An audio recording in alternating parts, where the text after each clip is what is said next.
Ora, muito bom dia. Começo por cumprimentar todos e todas e agradecer a vossa presença, dar-vos as boas-vindas aqui nesta sessão de e-learning, novo modelo organizativo do Serviço Nacional de Saúde, integração com os cuidados continuados integrados e com os cuidados paliativos.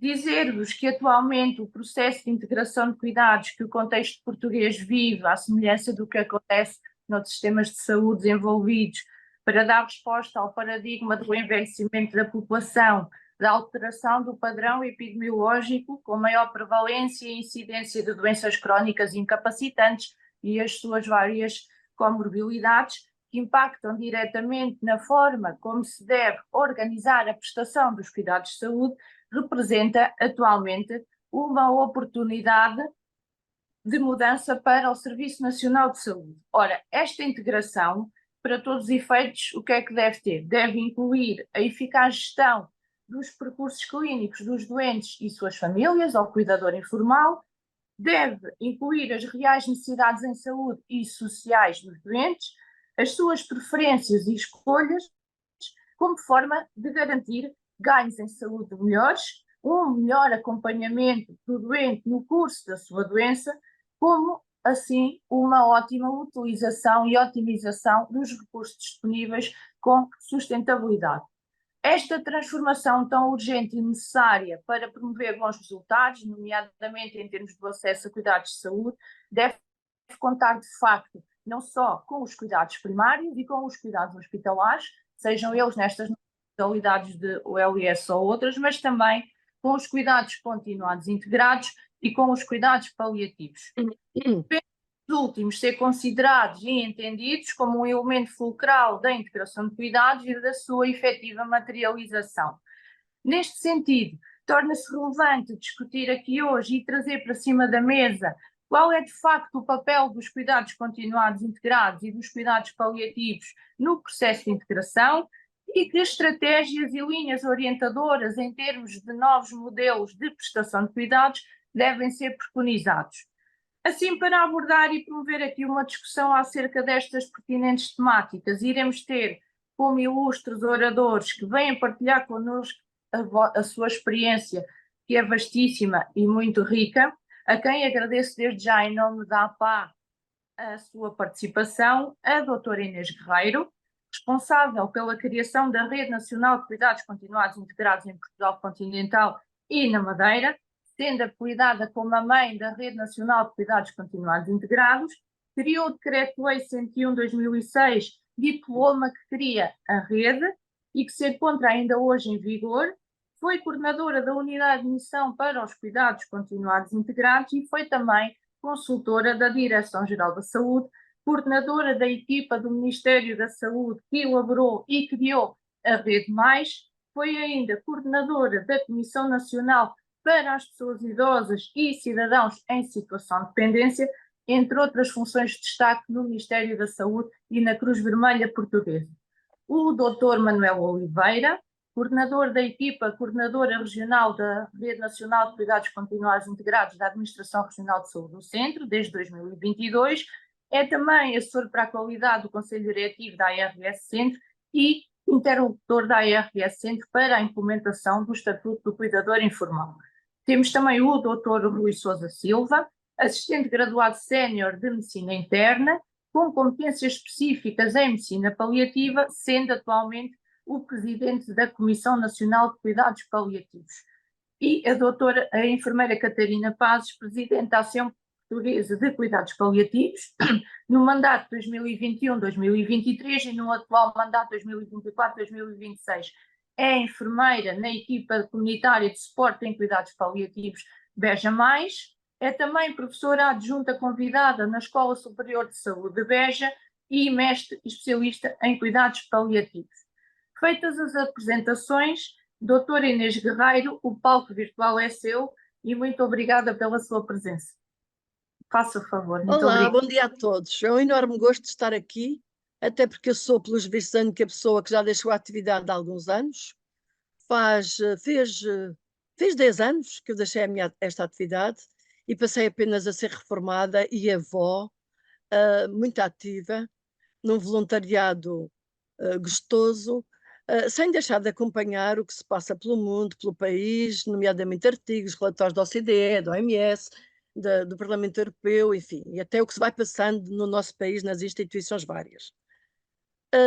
Queria primeiro do que tudo agradecer à PA por se ter lembrado de mim, por confiar em mim para poder dar alguma mais-valia nesta palestra e, claro, cumprimentar os meus colegas de painel, aqueles que eu já conheço e com muito gosto o Dr. Rui Sousa Silva, que não conhecia, mas que tenho muito gosto, o Dr. Manuel Oliveira há tantos anos, a doutora Joana Cachulo também, a doutora Catarina Pazes, não sei se conhece assim tão bem, mas é um enorme gosto. E agradecer em especial à doutora Joana por me ter, entre aspas, agredido com uma intimação que era preciso, entre aspas, o agredido é muito carinhoso, por uma intimação, não, a senhora tem que vir, tem coisas para partilhar. E pronto, e é neste sentido que eu venho partilhar alguma da minha experiência profissional e de algum do meu percurso profissional que versou muito sobre esta organização de cuidados. A organização de cuidados sempre integrada, desde 76, que na região autónoma da Madeira eu trabalho para a integração de cuidados de saúde social. Não havia na altura cuidados continuados, nem cuidados de longa duração, mas o percurso de aprendizagem e de digamos, resultados no terreno veio-me desde aí. E quando cheguei a Lisboa, vim a Lisboa, para Lisboa em 96, tive a grata satisfação de ser convidada para o Ministério da Saúde e começar a tentar fazer a organização dos cuidados de longa duração, traduzidos numa rede de cuidados continuados, entre 2001 e 2003, enquanto finalmente foi possível em 2005 no Ministério da Saúde. Enfim, espero que esta partilha de alguma experiência e conhecimento possa ser útil até para não concordarem com nada e terem ideias muito mais avançadas, porque isto é assim, a sociedade mudou, o mundo mudou e é isso que nós temos que olhar. Eu acho que o grande problema dos profissionais enfim, das políticas em geral é que aquilo que era uma resposta adequada há 20 anos, hoje em dia, pura e simplesmente é ineficaz. É ineficaz e as causas, e eu vou tentar fazer um pequeno enquadramento, que todos já sabem, com o vosso nível de qualificações e de responsabilidades profissionais, mas nunca é demais lembrar o contexto de tudo isto, do contexto porquê desta mudança, porquê é que as coisas são ineficazes, porquê é que cada vez mais as pessoas estão em conflito entre os vários setores, não conseguem resolver os problemas, porquê é que não há soluções assim tão rápidas e porque é que tudo requer uma abordagem muito mais global, muito mais integrada, muito mais contínua e a revisão dos serviços apela permanentemente a novas atitudes dos profissionais. Novas competências, nova filosofia, novas capacidades e habilidades e uma formação contínua que tem que ser muito, muito implementada e muito séria. Ora, eu, para começar, vou dizer uma novidade de lá para Alice, que todos sabem, é que o aumento da longevidade, o aumento das doenças, ou a incidência das doenças crónicas, perdão, é crescente e aumenta com a idade. Eu não sou médica, mas isto vem nos livros e nos indicadores, tendo um impacto significativo na duração e na qualidade de vida dos doentes. As doenças crónicas estão entre as principais causas de morte, doença e incapacidade nas sociedades ocidentais. Segundo a Organização Mundial de Saúde, as doenças crónicas representam mais de 60% da morbilidade mundial e, consequentemente, representam uma ameaça para a saúde pública e para a economia dos países. Portanto, é sério o problema que nós atravessamos. Não é uma coisa de segunda, é uma coisa de primeira, é uma complexidade real que apela à confluência de todos os esforços. O aumento da longevidade e da população idosa tornou-se uma realidade grande e de crescente complexidade. Se há complexidade, e isso tem falado da complexidade clínica, que é outra, se há complexidade, é nas necessidades das pessoas idosas com doença crónica, com dependência e incapacidade física e mental. são reconhecidamente realidades globais que têm impactos acentuados no desenvolvimento sustentável e na forma como interagimos enquanto sociedade, exigindo a adoção de estratégias nacionais enquadradoras das políticas sociais e das políticas de saúde. Eu peço desculpa, vou ver aqui mais uns apontamentozinhos, porque senão isto começa a falar sem destino. A alteração da estrutura populacional, como sabem, a que assistimos em Portugal e por toda a Europa, é um fator de pressão a nível dos sistemas de saúde e da proteção social. Pressão a todos os níveis. A procura de cuidados continuados e, mais recentemente, um termo mais abrangente que a União Europeia considerou, digamos, transversal à política de todos os países que querem fazer um programa em Portugal dito cuidados continuados, mais abrangente, cuidados de longa duração, long term care, é de facto condicionada pelo contexto demográfico, ponto 1. Mas, sobretudo, pelo aumento dos níveis de dependência das pessoas relacionadas com as alterações do seu estado de saúde e do seu estado de e da diminuição das suas capacidades. Portanto, aqui não temos apenas um programa ou uma necessidade de olhar e de cuidar das pessoas mais velhas com dependência, mas com todas as pessoas que sofrem alterações do seu estado de saúde que vão ter consequências na sua funcionalidade, na sua capacidade de inserção, enfim, na sua capacidade de serem cidadãos e poderem decidir da sua vida, poderem ter uma palavra de cidadania no seu dia a dia.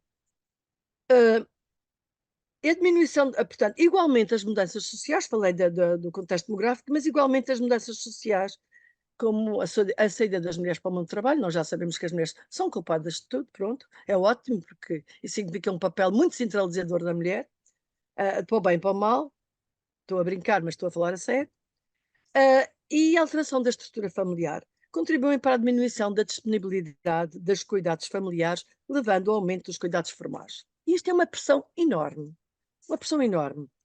porque, não sei se sabem, mas em Portugal a grande maioria dos cuidados prestados a pessoas com situação de dependência e mesmo em estado terminal de vida são os cuidadores de enfermagem.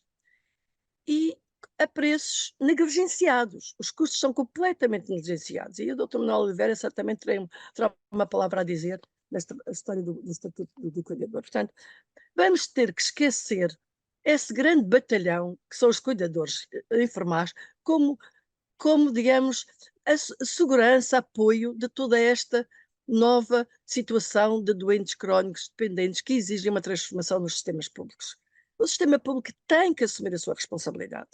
E é por isso que, neste momento, a pressão sobre os hospitais, sobre os cuidados de saúde primários, sobre os lares, sobre os cuidados continuados, sobre as famílias, gerou um conflito que ninguém consegue resolver. E não é de um dia para o outro. É um dado adquirido e evidenciado pela literatura nacional a falta de um leque alargado de cuidados de longa duração, que proporciona suporte a uma população cada vez mais envelhecida, com doenças crónicas, incapacidades funcionais, dificuldades no autocuidado, e tem vindo a tornar os sistemas de saúde tradicionalmente centrados na doença aguda ou nos cuidados de agudos, e cada vez este sistema de saúde está a ser mais insustentável. Por outro lado, as respostas do sistema de proteção social, exclusivamente centradas na aposta das necessidades básicas de vida, já demonstraram à sociedade a insuficiência para, por si sós, satisfazerem as complexas necessidades dos utentes doentes e das suas famílias. Frequentemente inseguros, passa a quaisquer alterações da sua condição de saúde, a solução que encontram é, então, o recurso às urgências hospitalares.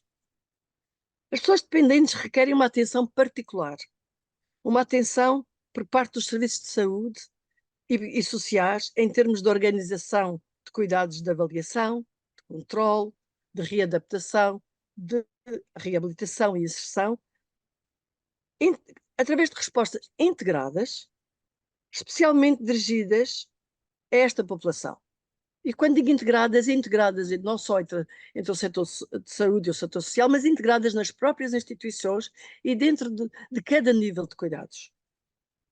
A adequação destas respostas faz apelo à urgente revisão dos paradigmas habitualmente usados. Desculpem, tanto na sua abordagem curativa dos serviços de saúde, nomeadamente da alta especialização em tecnologia hospitalares, como nas formas de prestação de cuidados de apoio social. O gasto destes recursos nestes dois setores e a todos os níveis dos cuidados com as doenças crónicas geradoras de dependência na saúde não corresponde de todo e sempre de forma eficaz às necessidades das pessoas. Só isto nos deve fazer pensar que estamos a gastar dinheiro de uma forma pouco eficaz e desenquadrada das necessidades das pessoas a quem servimos, de uma população a quem servimos. O conceito de cuidados de longa duração, que também é importante que haja um conceito transversal, foi considerado pela União Europeia como refletindo uma variação relativa à duração de cuidados e ao leque de beneficiários, bem como evidenciar a divisão pouco nítida entre os serviços clínicos ou cuidados de saúde e os serviços não clínicos ou de apoio social. É muito pouco nítida esta fronteira entre o que é que o doente precisa agora de cuidados de saúde e o que é que eu preciso agora a seguir a cuidados sociais. É impossível dissociar uma coisa da outra. É preciso olhar-se para a pessoa como um ser único, que sabem perfeitamente isso, que estão com a mão na massa, e valorizar tanto os cuidados de saúde, sejam eles quais forem, como os cuidados de apoio social. E, sobretudo, a pessoa e a sua qualidade de vida, e as suas expectativas e as famílias. Portanto, além disso, o conceito tem vindo a evoluir para um outro mais abrangente, que é o da continuidade de cuidado. Já não é só o cuidado específico nos hospitais, nos cuidados de saúde primários, nos cuidados de longa duração, com a saúde e o social, é o conceito da continuidade de pessoas. Muito mais, por cima disto tudo, há o conceito da continuidade de pessoas. Não pode haver hiatos no processo de cuidados da pessoa. Não pode haver hiatos entre o processo clínico e o processo de reabilitação e de reinserção social. Além disso, isso remete, sem dúvida, para a integração de cuidados de saúde e sociais numa perspectiva de continuidade. Além de que os cuidados de longa duração, como destinatários, também é unânime e transversal que não são dirigidas apenas às pessoas de idade, mas às pessoas com dependência funcional ou doença crónica, existindo cuidados específicos para pessoas com doença incurável, em estado avançado ou em fase terminal, também independentemente da sua idade. E é isso certamente o Dr. Rui Silva, você vai referir-se com muita propriedade e conhecimento. Ora bem, eu queria em primeiro lugar também, em primeiro lugar ou em segundo, em terceiro, que já falei tanto, por amor de Deus, diga-me quanto é que falta, quando faltarem 2 minutos. Tem Depois 8 não minutos. me calo. Sim, Pronto. 8. Eu queria referir uma coisa, é que nós idosos, eu idosa, vocês jovens tendem a ser idosos, os idosos de futuro, portanto, serão muito diferentes dos atuais. Portanto, nós temos de trabalhar para outra população. Já que 40%, mais de 40%, segundo um estudo da União Europeia, terá completado pelo menos o terceiro ciclo do ensino básico. Ou seja, um aumento de 27% relativamente a 2011. E a percentagem dos idosos detentores de um curso superior passará de 4,6, perdão, para 13%. Portanto, isto faz desta população informada, população exigente, população que não é o objeto de cuidados, é o sujeito que partilha do processo, que participa nas decisões, que exige também confrontar-se com resultados. Resultados de ganhos em saúde global, não é só ganhos em saúde clínicos, são ganhos de saúde em dignidade, em qualidade, em satisfação, em funcionalidade, em participação. O estudo perspectivo da estrutura populacional por grau de escolarização permite concluir isto que eu acabei de dizer, que no futuro seremos menos, mas os portugueses do futuro, independentemente do sexo e da idade, terão uma vantagem essencial em termos de saber e conseguir fazer melhores e mais bem fundamentadas escolhas. serão cidadãos mais informados. E daqui passamos quais são os critérios de integração entre os serviços de saúde e os cuidados de longa duração, aos requisitos. Primeiro do que tudo, o acesso. O acesso é fundamental. O acesso difere de tipo de cuidados para tipo de cuidados, de nível de cuidados, de nível de cuidados. Isso exige o quê? Uma avaliação, uma flexibilização fácil no conhecimento do tipo de cuidados que vão ser oferecidos, na qualidade desses cuidados, no local onde devem ser prestados e a sua sustentabilidade. São 4 temas fundamentais que têm que ser considerados em qualquer programa de cuidados e que são, digamos, a chave para o sucesso e para a qualidade de um programa deste tipo. Eu poderia referir-vos, por exemplo, a alguns para ser mais prática e não ser tão teórica, se bem que eu acho que esta teoria não é teoria, é muito tirada daquilo que se passa e muito analisada internacionalmente e nacionalmente. Mas posso-vos referir cenários de falta de sincronização na continuidade de cuidados. Por exemplo, vamos aos hospitais. Altas hospitalares de idosos com necessidades de cuidados continuados, sem preparação prévia. Sem uma avaliação atempada, sem avaliação das necessidades e no final da sua estadia hospitalar. Ou seja, cuidados continuados, necessidade à sexta-feira, precisa arranjar uma cama.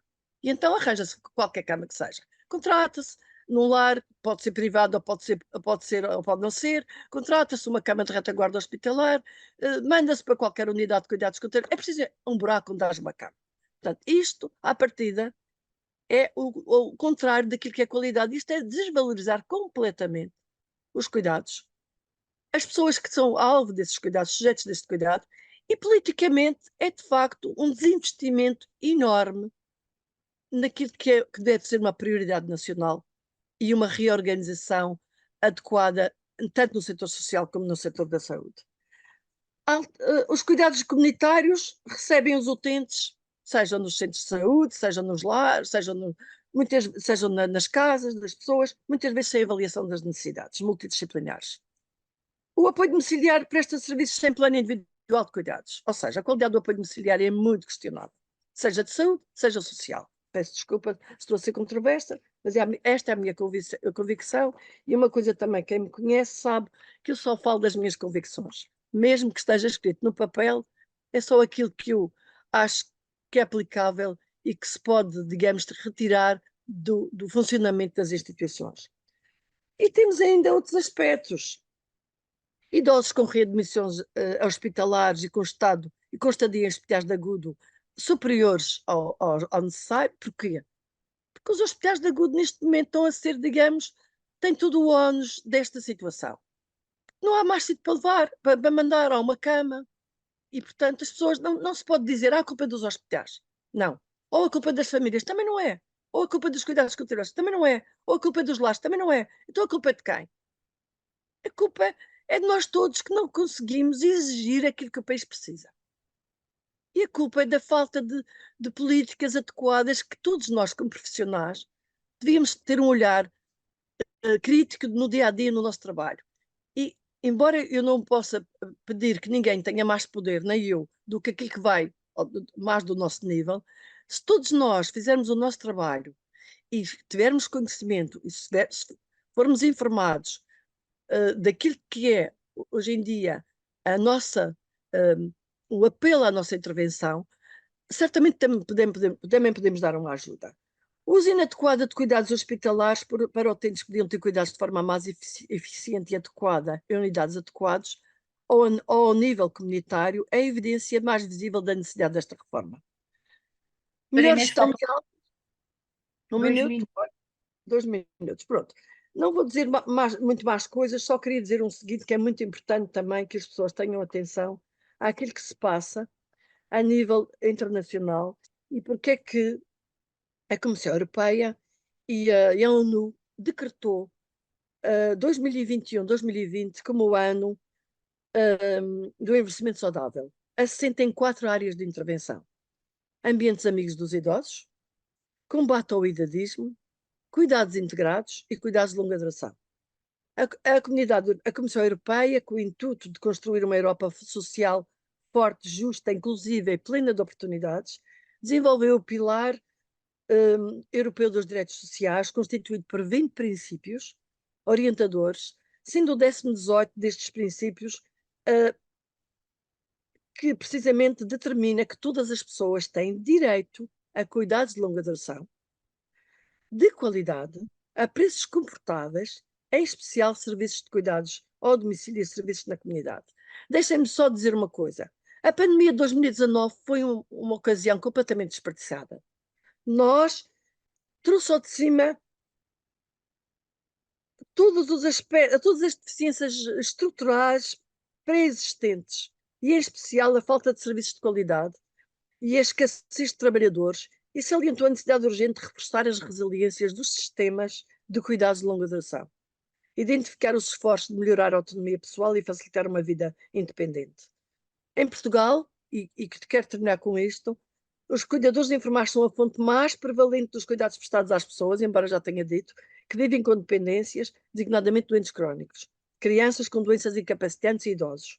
Ora, uma sociedade assente no modelo social europeu não pode aliar-se nem demitir-se da responsabilidade pública e coletiva de proporcionar o apoio necessário para assegurar uma vida digna a quem, por força das suas limitações, carece de cuidados duradouros ou permanentes. Ou seja, temos que, de facto, perceber que os cuidados de longa duração, a rede de cuidados continuados, neste caso, que ainda não temos um programa de cuidados de longa duração, são fundamentais como complemento integrante de um Serviço Nacional de Saúde que olha para as realidades, feito ao nível de um sistema local de saúde que tem que olhar para qual é a população que serve, com uma parceria direta com a Segurança Social, a que implica também uma parceria de mudanças e de melhoria de eficácia e de eficiência na sua abordagem. Peço desculpa se me alonguei, mas teria muito mais para dizer. Isto dava-me 3 horas, ainda por cima eu gosto. Portanto, espero que tenha contribuído para alguma coisa. Obrigada. Obrigada, doutora Inês, pela sua magnífica intervenção, pela sua partilha tão interessante da sua experiência e da sua visão tão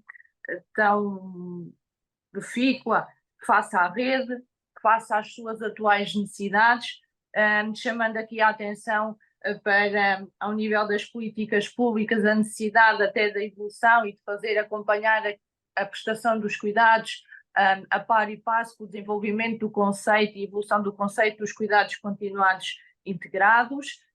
Destacar aqui o facto de ter mencionado que o futuro do Serviço Nacional de Saúde, da sua capacidade de integração de cuidados, de ir ao encontro das necessidades dos utentes, não só a nível da saúde, mas também social, e desta evolução que se vai verificando ao nível da capacidade de resposta a estas necessidades, uma vez que vamos tendo os utentes cada vez mais formados e com maior poder de decisão e de escolha. Acho que foi importantíssimo para este mote, que são novos modelos de prestação de cuidados dentro do Serviço Nacional de Saúde, e esta tão necessária e urgente integração, destacando aqui o papel dos cuidados continuados integrados para haver uma boa integração de cuidados e uma boa capacidade de resposta, não só em termos de resultados em saúde e em qualidade de vida, mas também na promoção do acesso das pessoas aos cuidados que efetivamente necessitam e que são adequados ao percurso da sua doença e aos seus cuidados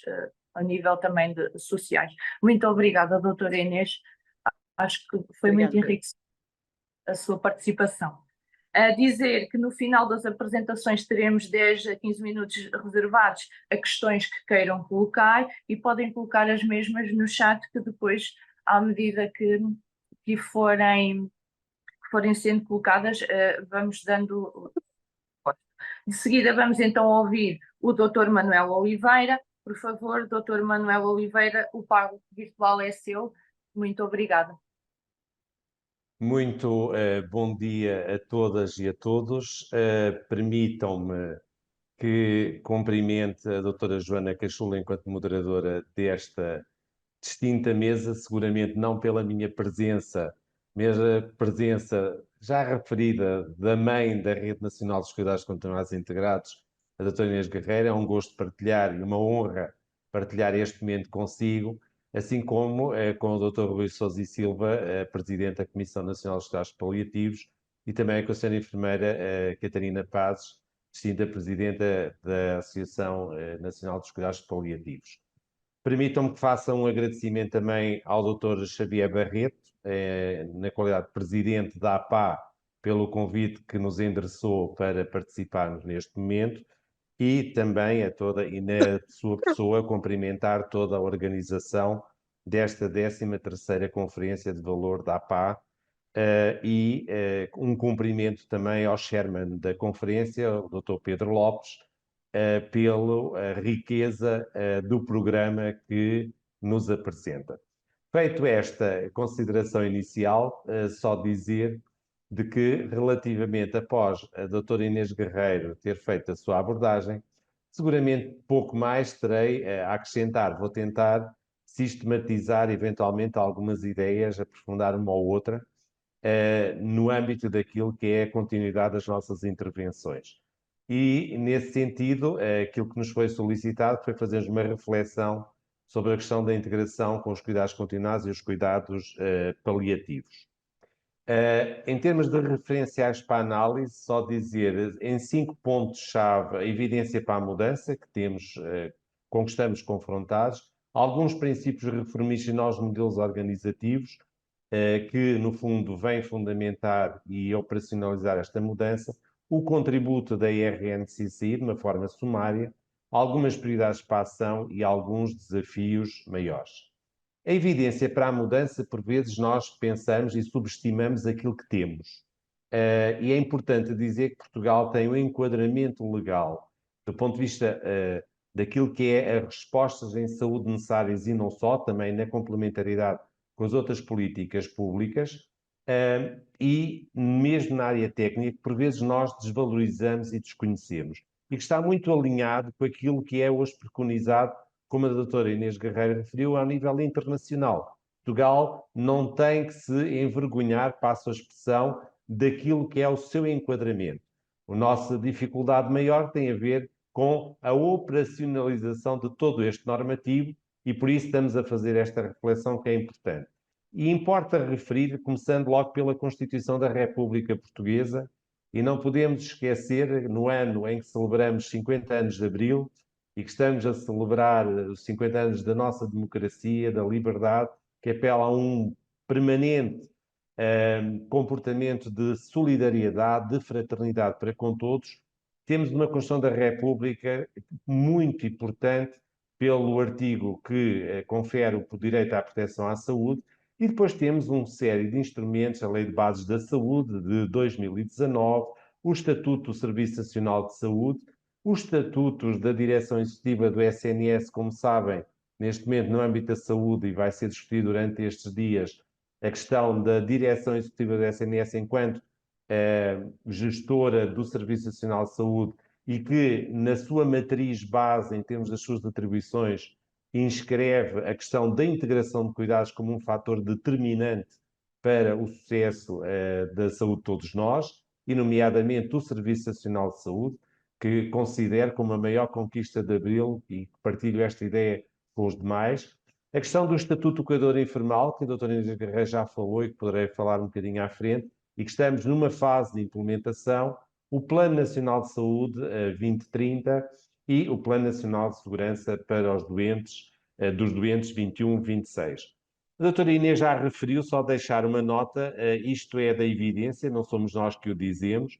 Nós hoje temos um conjunto de fatores que nos apelam e interpelam para prosseguir este caminho da integração de cuidados. A questão das doenças crónicas, nomeadamente as doenças crónicas complexas, hoje os padrões de comorbilidades, polimorbilidades, nomeadamente no âmbito dos doentes crónicos complexos, são um desafio imenso, e são estas pessoas que, se não forem devidamente gerido o seu percurso de cuidados, são os doentes que estão todos os dias nas urgências, estão nos internamentos hospitalares, estão na nossa rede, e com uma grande sobrecarga e sofrimento até próprio e até para as suas famílias, no âmbito daquilo que são muitas vezes as suas necessidades, e que nós temos dificuldade, e a doutora Inês Guerreiro referiu e eu sublinho, é a questão do acesso, que é fundamental para que nós consigamos garantir mais e melhor saúde, mais e melhor qualidade de vida a todos. A questão dos custos com a saúde, isto não podemos ignorar, estão numa fase progressivamente em crescendo, e neste âmbito também temos que procurar medidas que sejam eficientes e que promovam o controle de custos, sem pôr qualquer tipo de constrangimentos àquilo que é a resposta que temos que garantir. E para isso, apostas em políticas promotoras da saúde e de prevenção da doença são fundamentais para termos cada vez um sistema de saúde e um Serviço Nacional de Saúde cada vez mais efetivo e mais eficiente. A questão das alterações demográficas, a doutora Inês Guerreiro referiu a questão do envelhecimento, é hoje um fator-chave.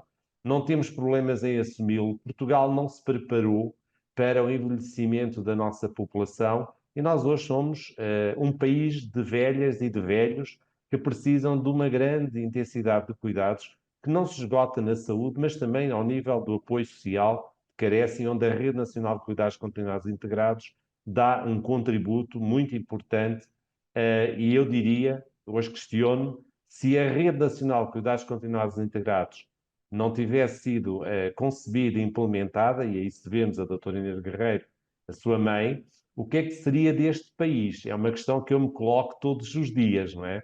Porque por vezes questiono-me, e se não houvesse rede, o que é que aconteceria a estas pessoas? O que é que aconteceria a estas famílias, não é? E por isso devemos também cuidar daquilo que temos e valorizar o que temos e qualificar aquilo que temos. A questão da mobilidade global, isto ao nível da rede, não imagino o impacto que tem hoje, ao nível dos nossos imigrantes com I, peço desculpas, que estão a chegar, a nível dos nossos refugiados também, que temos a responsabilidade, enquanto pessoas, e a responsabilidade, diria, humana e social de cuidar de todas as pessoas, e são pessoas que muitas vezes ficam desprotegidas no nosso país e que nós temos a responsabilidade de acolher, integrar e cuidar. A questão das alterações climáticas, abstenho de fazer comentários, basta só observar aquilo que está a acontecer nos últimos dias no Brasil e vemos o impacto que isto tem na qualidade de vida das pessoas e aquilo que é uma responsabilidade de todos nós.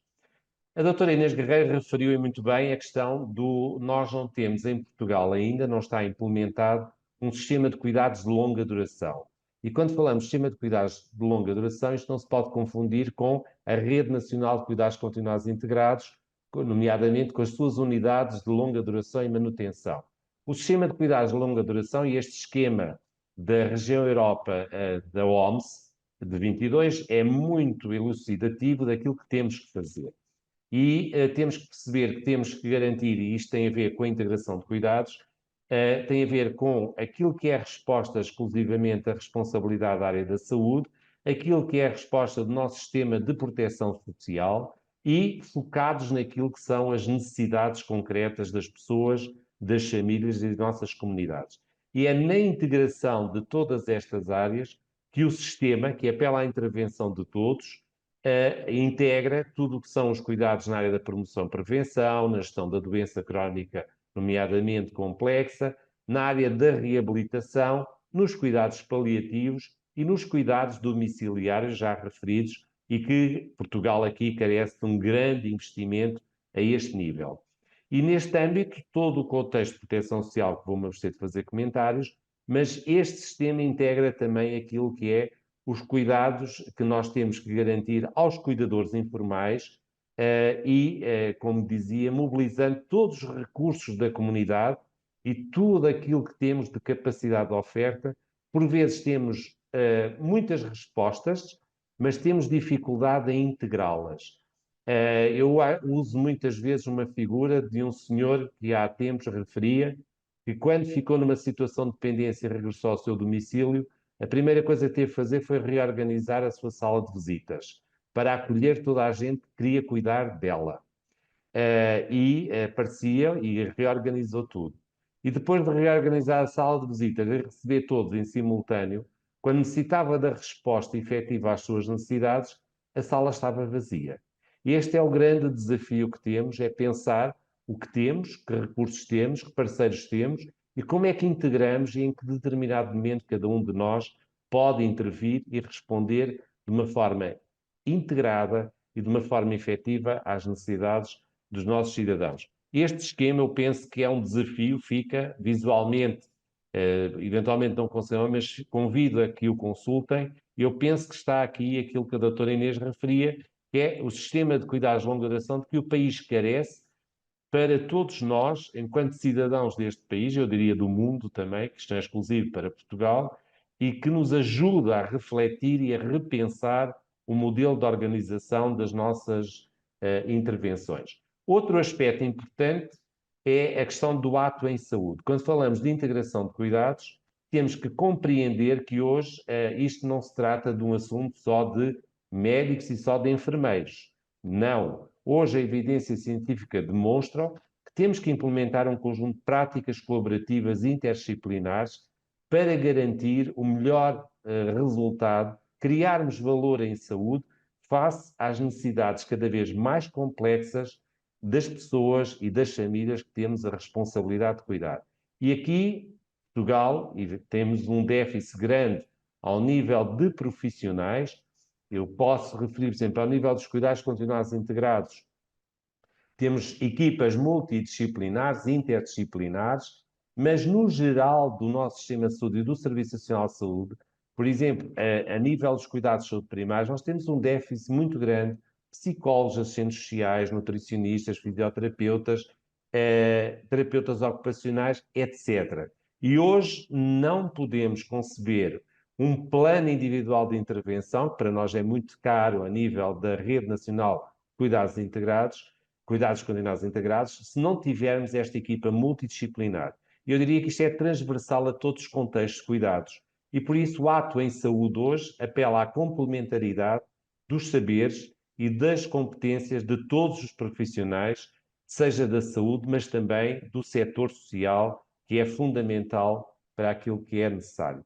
Da lei de bases, só vou sinalizar aquilo que hoje está inscrito na lei, o direito à proteção à saúde, que vem reforçar aquilo que é o artigo da nossa Constituição da República Portuguesa e que apela claramente àquilo que é a responsabilidade que o Estado tem na proteção individual, familiar e também comunitária, onde, para além das medidas que já referi, o acesso ao longo da vida, à promoção, à prevenção, ao tratamento e reabilitação da saúde, tem um enfoque também grande ao nível dos cuidados continuados e dos cuidados paliativos.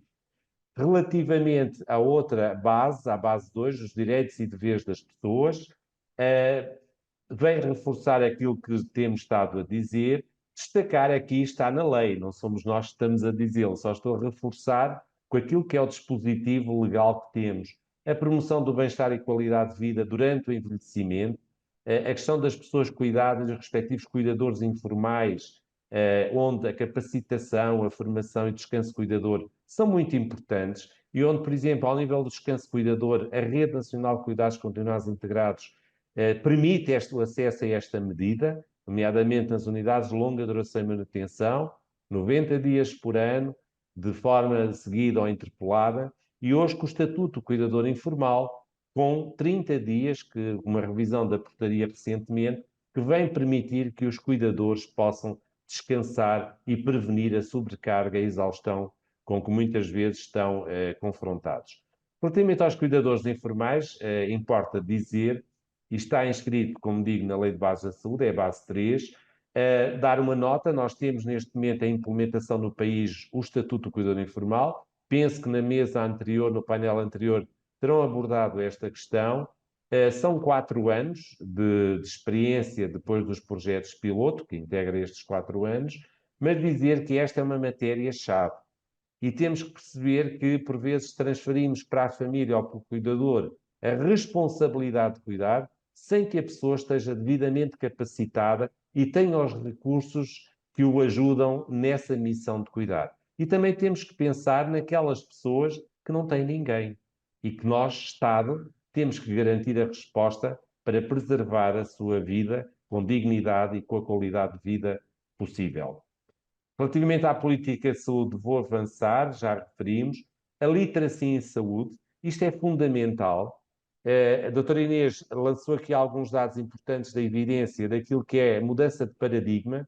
Nós hoje temos um nível de literacia mais elevado em termos globais, mas as pessoas ao nível da saúde, eu diria do cuidado, à pessoa, ainda temos um nível de iliteracia muito elevado no nosso país e não só. E neste âmbito temos de fazer um grande esforço de envolver todos.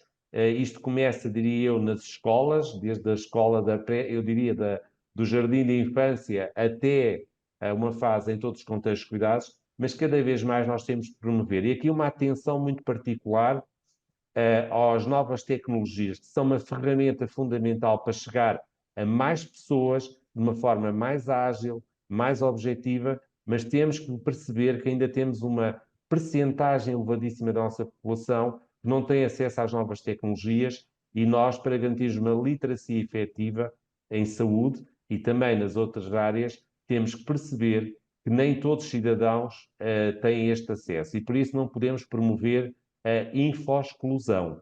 E por isso, neste sentido, deixar a nota de que nesta fase temos de estar muito atentos, no futuro sim, todos estarão capacitados para usar as novas tecnologias e aceder à melhor informação, mas deixar a nota que ainda não estamos lá.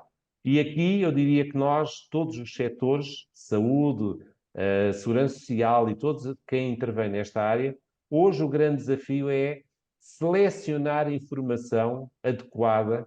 Hoje, as novas tecnologias permitem aceder a muita informação que não contribui para a nossa saúde de todo. E acho que a nossa responsabilidade é tentar fazer pesquisa com base em evidência científica e organizar conteúdos que permitam ao cidadão comum ter segurança naquilo que está a ler e que vai adotar em termos da mudança dos seus comportamentos. Porque temos que separar, desculpem-me usar esta expressão, claramente o trigo do joio. E hoje isto é muito, muito importante e eu penso que é um papel que nós temos que assumir. Relativamente, saltei, peço desculpa, relativamente mas ficamos aqui. Este é um esquema do professor Saclarides, que eu acho que é muito interessante e quando nós falamos ao nível dos princípios reformistas aos modelos, há algo que é fundamental e que já o dissemos. Nós temos que focar naquilo que é o percurso individual de cuidados de cada pessoa, de cada família, alicerçado naquilo que são 4 pilares-chave: a integração, a continuidade, a proximidade e a humanização dos cuidados, focado naquilo que são os resultados que todos temos que pretender e pretendemos alcançar. E para isto, nós, ao longo da vida, vamos ter momentos em que vamos estar nos cuidados primários, nos cuidados hospitalares, nos cuidados continuados integrados, nos cuidados paliativos, com o apoio dos serviços de apoio domiciliário, etc. E o desafio é, focados neste percurso individual de cuidados, como é que nós integramos as respostas de todos estes intervenientes no âmbito daquilo que é o resultado que nós pretendemos alcançar para aquela pessoa, para aquela família ou comunidade. Isto era também um esquema só, e vou-me abster de fazer, a questão de um esquema do SNS mais proximidade, na altura, e já foi referido, é importante criarmos a figura no país do gestor de caso, nomeadamente para os doentes crónicos complexos, alguém que ajuda a navegar, a percorrer todo o sistema e todas as respostas que muitas vezes nós não temos, focados no plano individual de cuidados. Isto é um sonho, diria eu, é uma miragem que todos temos, é termos um plano individual de cuidados, eu diria, antes do nascimento e até após a nossa morte, e que nos permita, ao longo da vida, termos todos intervenientes alinhados naquilo que são as necessidades concretas de cada pessoa. O cuidar em casa é uma área que nós temos que investir cada vez mais. As pessoas querem viver em casa, é onde se sentem bem, querem morrer em casa, é onde todos nós desejaríamos, mas para tal temos de ter condições, temos de ter equipas de proximidade, temos de ter recursos humanos para estas equipas, de forma a garantir esta proximidade. A transformação digital em curso, que nos ajuda, seguramente, nós hoje conseguimos uma proximidade de cuidados e sistemas, por exemplo, de telemonitorização, que ao nível da integração nos podem ajudar muito neste âmbito da integração. Sobre os cuidados continuados integrados, a doutora Inês Guerreiro já fez o enquadramento devido.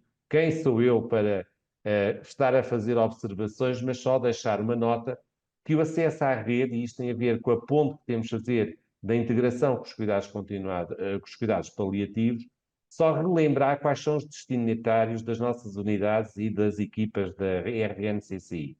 é pessoas que têm dependência funcional transitória decorrente do processo de convalescença ao outro, dependência funcional prolongada, onde muitas vezes o que nós queremos é manter e garantir a dignidade e a qualidade de vida da pessoa, pessoas idosas com critérios de fragilidade, incapacidade grave com forte impacto psicossocial e a doença severa ou em fase avançada ou terminal. Daí a oportunidade deste painel discutirmos a lógica da integração com os cuidados paliativos.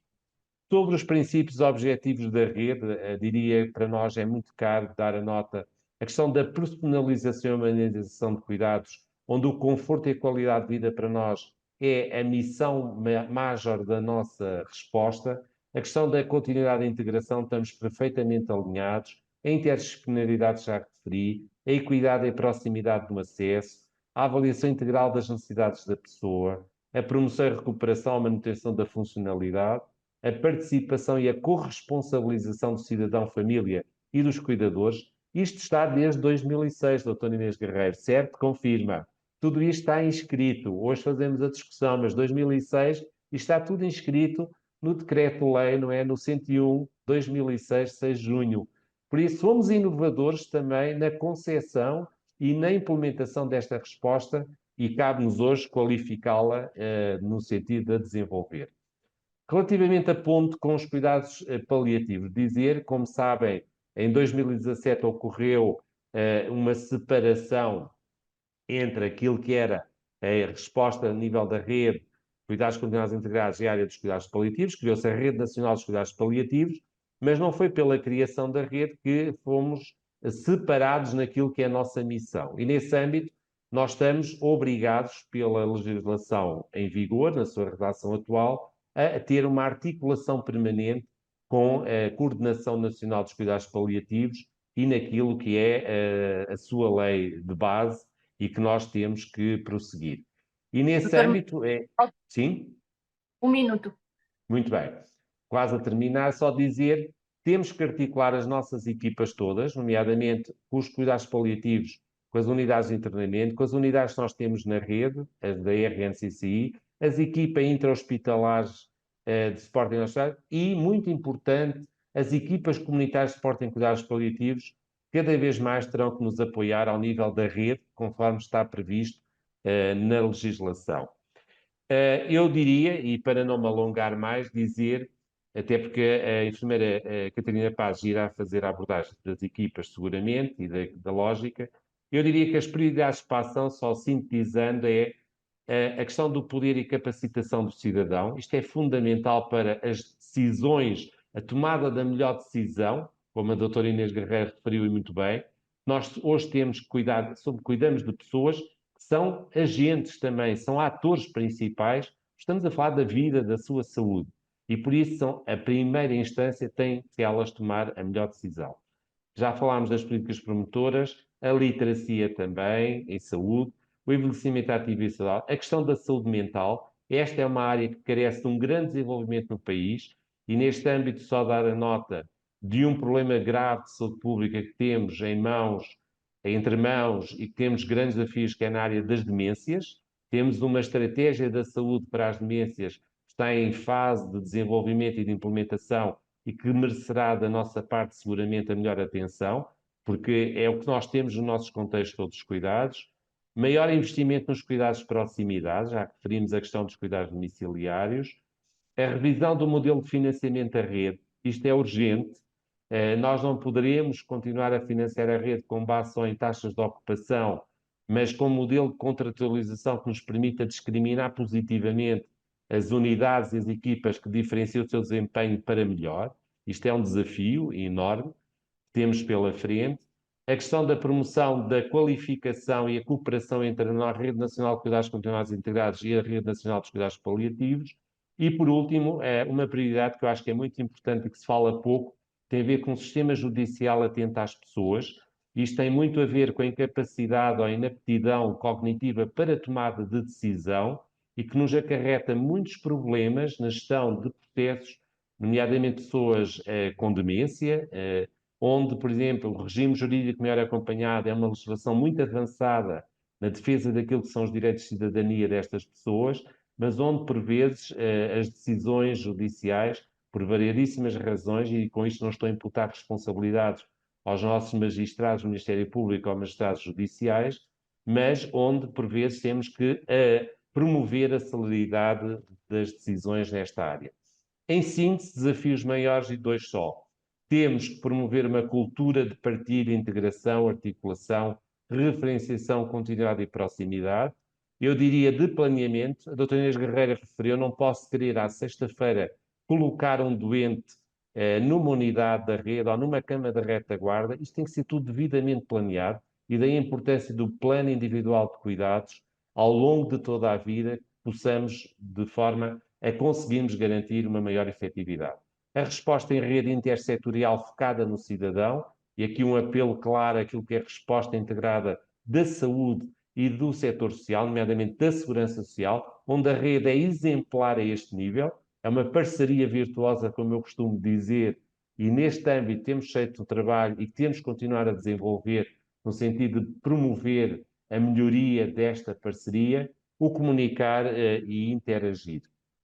Por último, um desafio maior que todos temos é cuidar de quem cuida, seja dos cuidadores formais, seja dos cuidadores informais. E isto é muito importante. Se nós não tivermos profissionais satisfeitos e motivados, se não tivermos cuidadores informais, familiares cuidadores, devidamente capacitados, com um bom nível de saúde, também não temos formas de implementar práticas colaborativas e que sejam envolventes de todos, temos a responsabilidade de cuidar. Muito obrigado pela paciência que tiverem no ouvir. Tentei acelerar o máximo que pude e fico ao meu contacto. Disponham em tudo o que eu possa colaborar com todos pela integração de cuidados. Deixo aqui só uma referência a uma associação portuguesa que é a PAFIC, que tem feito um trabalho notável no âmbito da integração de cuidados, nomeadamente onde decorreram um conjunto de webinars também sobre a estratificação do risco para melhor promovermos a integração de cuidados, e por isso eu diria que temos muitas entidades a discutir esta matéria e de uma forma integrada este é o caminho do futuro para garantir mais e melhor saúde, mais e melhor qualidade de vida que todos nós merecemos, sejamos cidadãos portugueses ou residamos em Portugal. Perante a Constituição todos somos iguais nos direitos e nos deveres. Muito obrigado. Muito obrigada, Dr. Manuel Oliveira, pela sua brilhante apresentação, pela sua tão esclarecedora visão e partilha da sua experiência, daquilo que vê para o futuro dos cuidados continuados integrados, para o papel que eles têm no nosso Serviço Nacional de Saúde, na capacidade de resposta à população e também, como referiu, que nós temos bastante necessidade de mudança, até pela apresentação da evidência para a mudança. Sabemos que temos um longo caminho a fazer neste processo de integração dos cuidados, nomeadamente aos doentes crónicos, como referiu, complexos, com grande sofrimento e grande subcarga, que se deve colocar aqui na agenda medidas que melhorem o acesso, medidas que apostem na promoção da saúde e na prevenção da doença, considerando também aqui os doentes e até os seus familiares como co-produtores de cuidados de saúde, pela parte em que participam também na prestação dos cuidados, a importância aqui da literacia destas pessoas para poderem também produzir bons resultados em saúde no processo conjunto da prestação e na recepção de cuidados de saúde. Aquilo que nos evidencia muito bem que Portugal não se preparou para o envelhecimento da população, como a doutora Inês também referiu, tivemos uma boa oportunidade quando veio a SARS-CoV e não se calhar estivemos tão ocupados a tentar tratar dos doentes nessa altura que perdemos esta oportunidade de nos conseguirmos reinventar.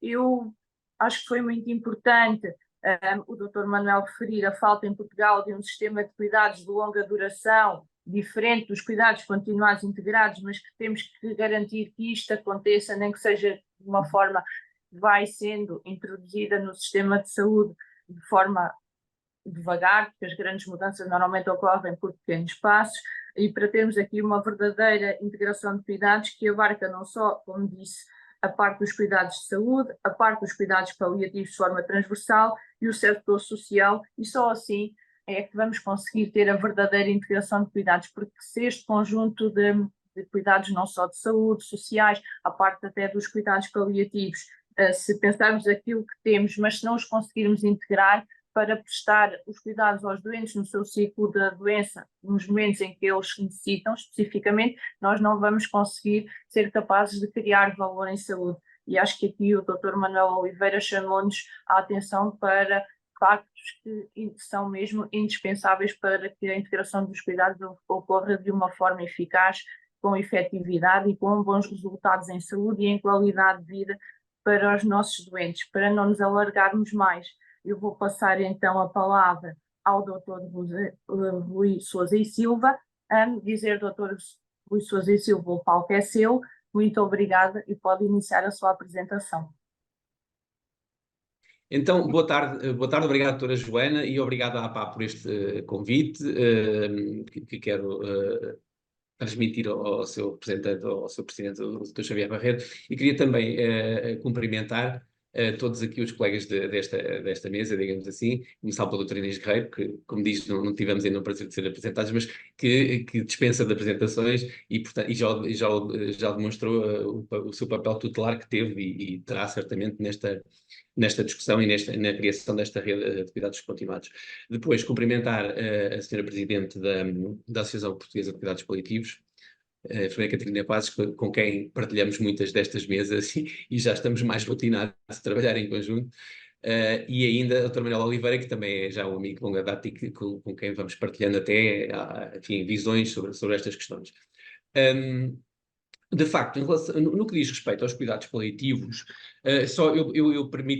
permitam-me que continue um bocadinho até daquela que é a apresentação do Dr. Manuel Oliveira, e sei que tem autorização dele, porque já falámos sobre essa questão, e tentando assinalar aquilo que faltou, e eu presumo que ele não falou, foi justamente por eu estar aqui presente, foi a questão também da existência de uma lei de bases de cuidados paliativos, para além daquela que é a lei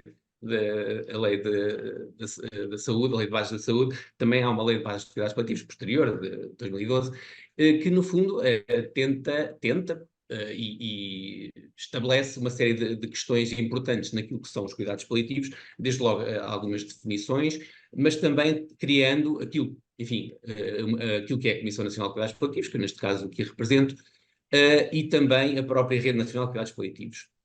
As atribuições da Comissão Nacional de Paliativos são, de acordo com a Lei de Bases, efetivamente o estabelecer um modo de funcionamento da própria Rede Nacional de Cuidados Paliativos, tendo por base tudo aquilo que são equipas que funcionam, quer a nível, digamos, equipas que funcionam a nível de todo o SNS, basicamente esta é a questão. Tem equipas que funcionam a nível hospitalar, equipas que funcionam a nível de cuidados de saúde primários, e também, esta questão se calhar não ficou assim tão bem definida, mas a questão dos cuidados continuados, da rede de cuidados continuados também é uma das áreas importantes que poderemos e devemos falar um bocadinho mais à frente.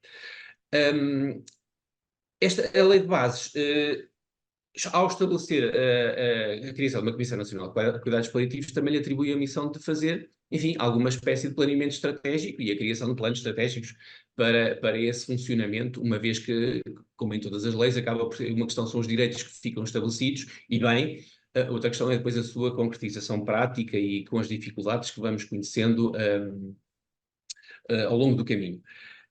De facto, no primeiro plano estratégico, do qual esta comissão é responsável, e outras comissões já houve, e nós procurámos continuar, digamos, alguma lógica daquilo, alguma ou bastante lógica daquilo que foi iniciado em termos de cuidados paliativos, foi algumas premissas importantes, e muitas das quais já foram aqui faladas no contexto da rede de cuidados continuados, evidentemente, que tem a ver, e a própria doutora Inês Guerreiro falou, da questão do acesso, da questão da qualidade, da questão do local de prestação de cuidados, da questão da própria sustentabilidade, e de facto é uma preocupação que nós procuramos desenvolver também e que tentámos corporizar, digamos assim, naquilo que foram os eixos estratégicos nos quais continuamos a trabalhar. Desde logo a questão dos cuidados centrados na pessoa, e tentámos logo como um dos princípios básicos até dos cuidados paliativos, de facto, esta centragem na pessoa com a doença, ou com a doença avançada, com necessidades paliativas,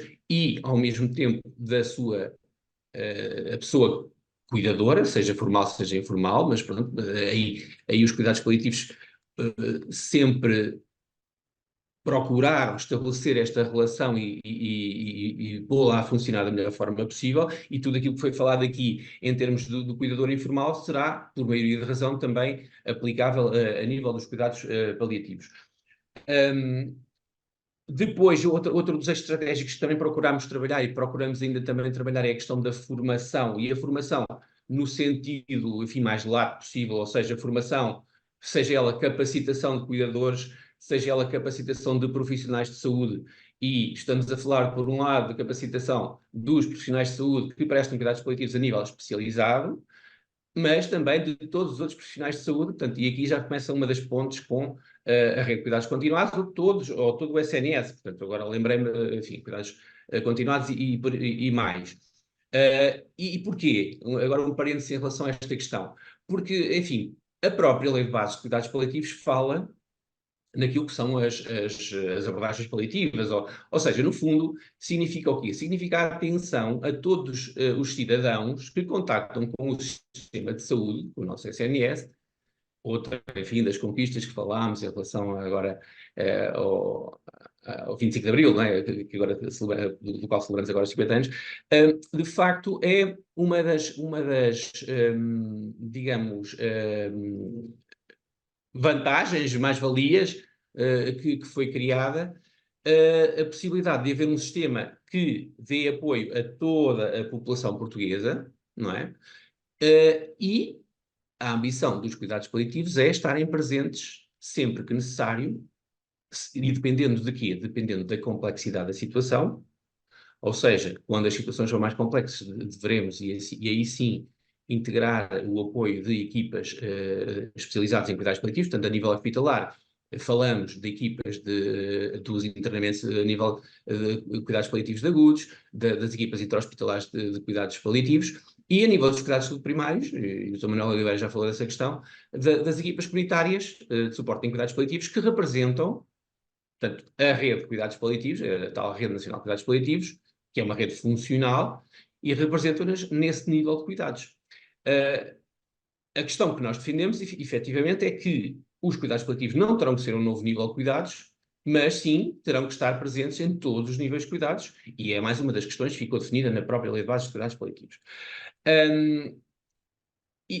Portanto, mas eu agora depois, estava a falar de outra questão. Portanto, na questão, se nós imaginarmos as necessidades paliativas como uma pirâmide, digamos assim, em relação à nossa população, na base da pirâmide não estarão certamente aquilo que nós chamamos, enfim, as necessidades paliativas complexas, ou seja, o tal nível de intervenção das equipas especializadas. Portanto, nesta base do sistema, que é, no fundo, a base que é suportada pelo próprio SNS, também tem que haver apoio, evidentemente. Portanto, todos aqueles princípios que falámos do acesso facilitado, da qualidade dos cuidados, do local, no sentido em que é a escolha do local de cuidados dentro daquilo que é possível, evidentemente. Nós sabemos, a lei determina que sim, não é? E os próprios direitos, a própria Constituição, não é? E do direito à saúde determina essa questão, mas depois na sua concretização prática é sempre muito difícil portanto, e nós temos uma desvantagem adicional, diria assim, a nível dos cuidados paliativos, que é o fator tempo. O fator tempo não é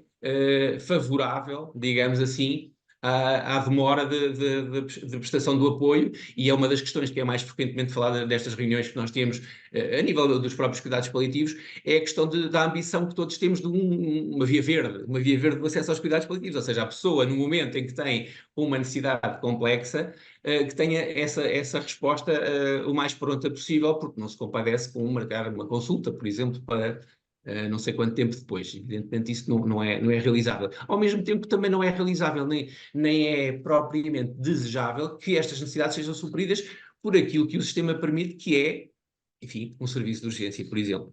Não é? Não quer dizer que os serviços de urgência não tenham o seu papel e não sejam importantes naquilo que é a resposta também aos doentes com necessidades paliativas, mas dentro do possível evitar esse contexto é também um desígnio muito importante e no qual nós também nos focamos bastante. Continuando só nesta questão, voltando um bocadinho à questão dos eixos estratégicos que estabelecemos em termos de plano estratégico para os cuidados paliativos, a questão da qualidade também é muito importante, ou seja, não nos basta desenhar uma rede que seja, lá está, perfeitamente funcional, também temos que nos assegurar que essa rede e todos os seus participantes, né, os seus profissionais que participam nessa rede, também tenham a capacidade de prestar o melhor serviço possível a cada momento e para a situação concreta que se coloca. Mais uma vez, falando na questão da escolha do local de cuidados, é muito importante, mas também é importante que em torno desta questão não haja muitos vieses que muitas vezes acontecem, ou seja, nós efetivamente até já temos bastantes estudos e até estudos de algum fogo português e de facto há a vontade da nossa população é que eventualmente vir a ter cuidados prestados no domicílio e, acima de tudo, o local de morte também de poder ser no domicílio, mas para isto acontecer há muitas outras questões que têm que ficar resolvidas e muitas também já foram abordadas desde pela doutora Inês Guerreiro, evidentemente, e também pelo Dr. Manuel Oliveira. E é uma das questões que também surge sempre aqui à colação quando estamos a falar da prestação de cuidados paliativos.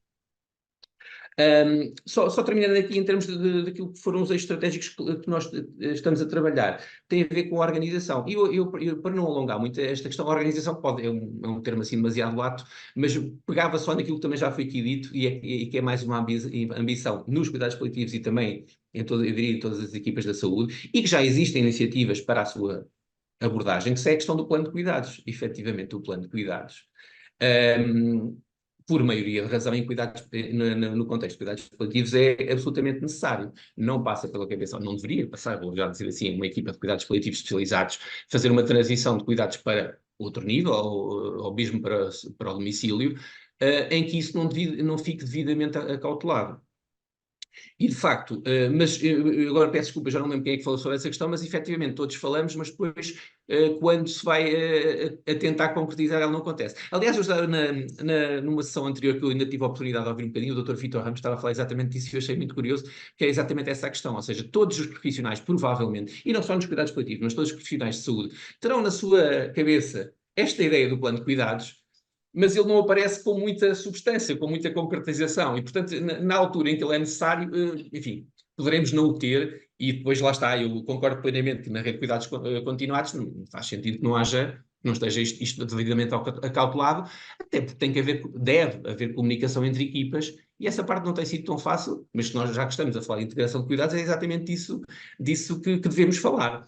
E aliás, curiosamente, eu até numa reunião relativamente recente estava a falar, só para lançar, digamos, o tema, perguntar, e se nós em vez de falarmos em transição de cuidados, deixássemos falar em transição de cuidados, falássemos só de referenciação, porque efetivamente o que acontece, os próprios conceitos podem servir um bocadinho de bloqueio a uma maior funcionalidade. Nós sabemos que uma coisa é nós estarmos aqui neste nível, enfim, de conferência a falar sobre a questão, outra questão é depois no dia-a-dia e na prática isto funcionar de uma maneira, digamos, mais fluida e com a eficácia desejável, não é?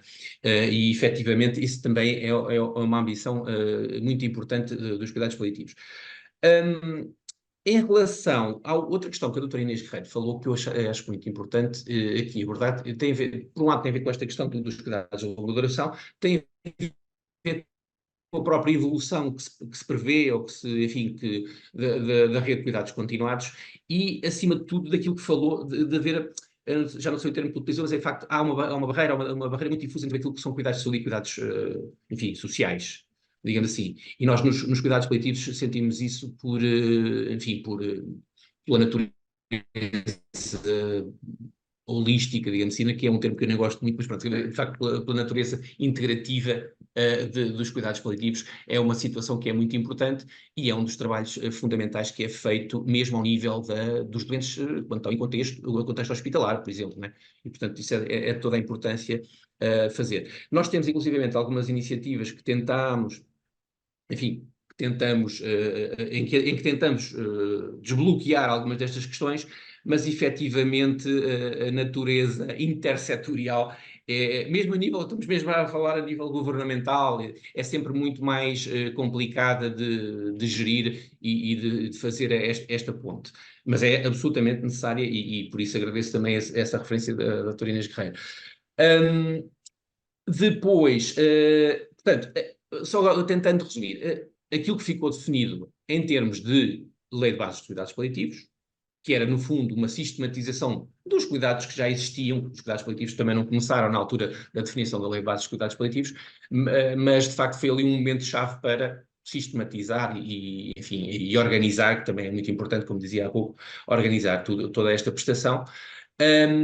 E, acima de tudo, o que ficou também definido e que também, se calhar, não funcionou tão bem como nós desejávamos, que é a questão desta rede funcional.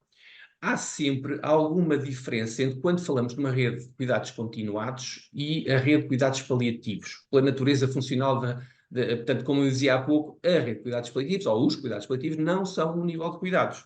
E os profissionais levam isso muito a peito, porque de facto é aquilo que estão ali a fazer.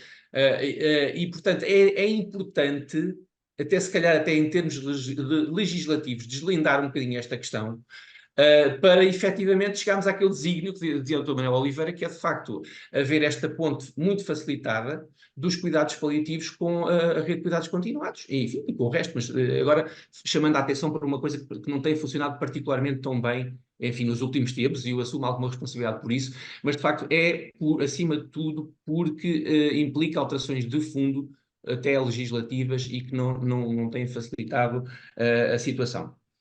Depois, gostava só de dar uma palavra, porque também já não tenho muito tempo, mas uma última palavra sobre a questão das ULS e o que é que tem estado a funcionar as ULS.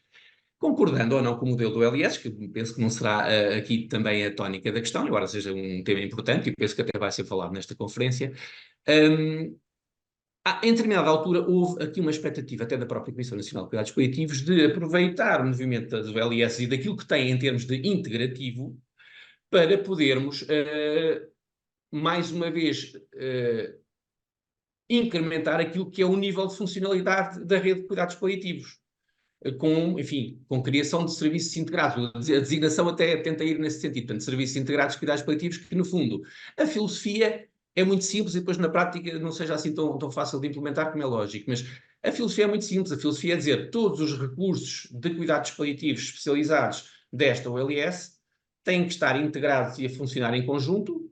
Porquê? Porque as pessoas com necessidades paliativas são as mesmas. E como dizia o Dr. Manuel Oliveira, e muito bem, esta pessoa, neste momento, está com estas necessidades e no outro pode diminuir o nível de necessidades, pode transitar para outro nível de cuidados, mas a mesma pessoa, no mesmo dia, se for preciso, pode ter um agravamento e a situação inverter, e temos de estar disponíveis na mesma para dar essa resposta.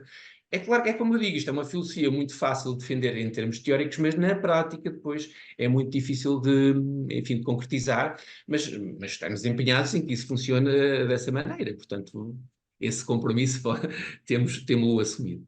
Eu penso que já estou aqui a terminar o tempo, portanto também não queria alargar muito mais, mas fico disponível para as questões que tenham e estou a dispor.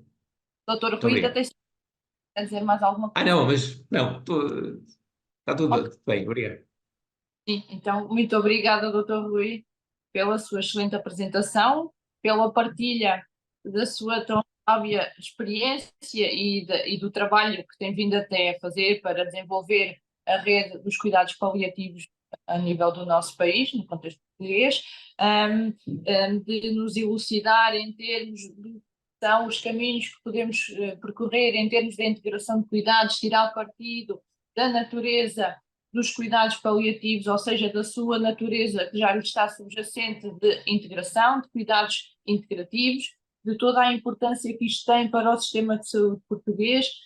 Chama aqui a atenção, e muito bem, para o facto de os cuidados paliativos não serem um nível de cuidados, devem ser cuidados transversais prestados ao nível dos 3 níveis de cuidados, primários, hospitalares e cuidados continuados integrados, e que de facto isto implica uma alteração de fundo, que é aquilo que nós também devemos levar daqui hoje retido, da parte da legislação em vigor e até da forma como se organiza o modelo de prestação de cuidados paliativos, como podemos tirar partido desta eficaz integração.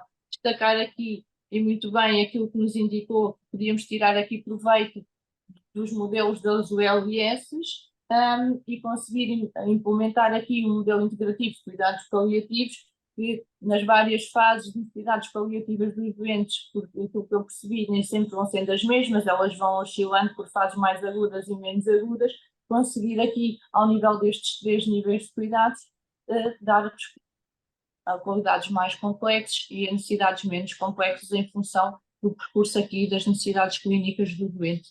Eu julgo que foi bastante importante também percebermos, porque os cuidados paliativos acho que são a tipologia de cuidados que também importa no contexto português desenvolver e em termos das políticas públicas apostar nestes cuidados, porque em franca expansão consegue-se também dar resposta aqui, até em termos do acesso, que o acesso hoje em dia nos cuidados paliativos ainda é bastante diminuto, há aqui um caminho bastante grande a fazer neste sentido, mas eu penso que estas sessões, estas palestras que nós vamos tendo aqui, tal qual como a de hoje, servem para criarmos aqui massa crítica para conseguirmos, de forma paulatina, ir mudando alguma coisa no sistema.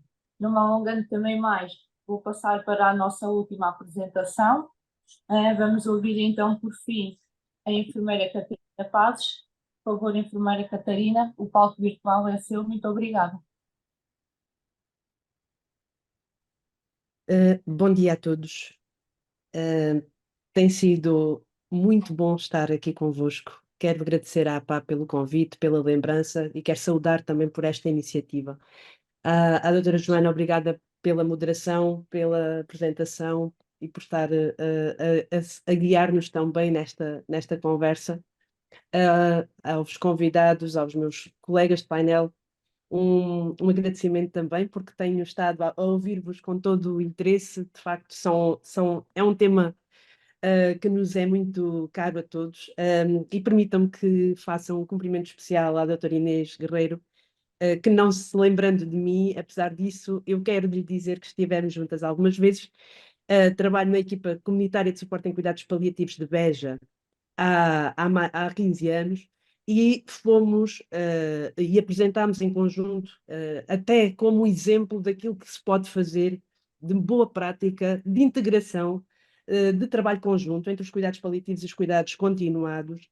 A doutora Inês convidou inclusivamente a doutora Cristina Galvão, a coordenadora da minha equipa, para fazer essa apresentação e queria aproveitar falando e saudando, aproveitando esta saudação até para lembrar que temos boas experiências, boas práticas no nosso país, que não devemos esquecer aquilo que fazemos bem, aquilo que existe de boa prática e aprender com isso.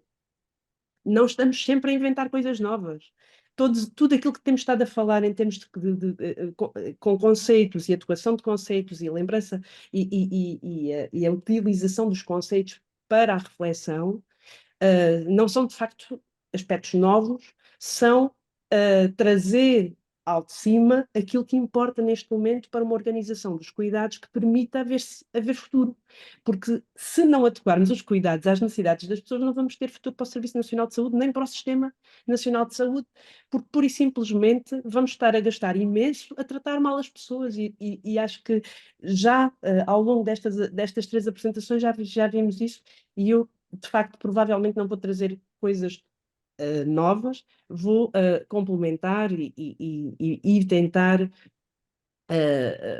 mexer um bocadinho também na reflexão, tendo em conta o ponto de vista, enquanto Associação Portuguesa de Cuidados Paliativos, que representa profissionais que trabalham em cuidados paliativos, enquanto enfermeira da prática clínica, que está a fazer cuidados paliativos a tempo inteiro e que, trabalhando na comunidade, também tem uma perspectiva desta necessidade absoluta de uma integração de cuidados e de flexibilização dessa articulação, dessa integração.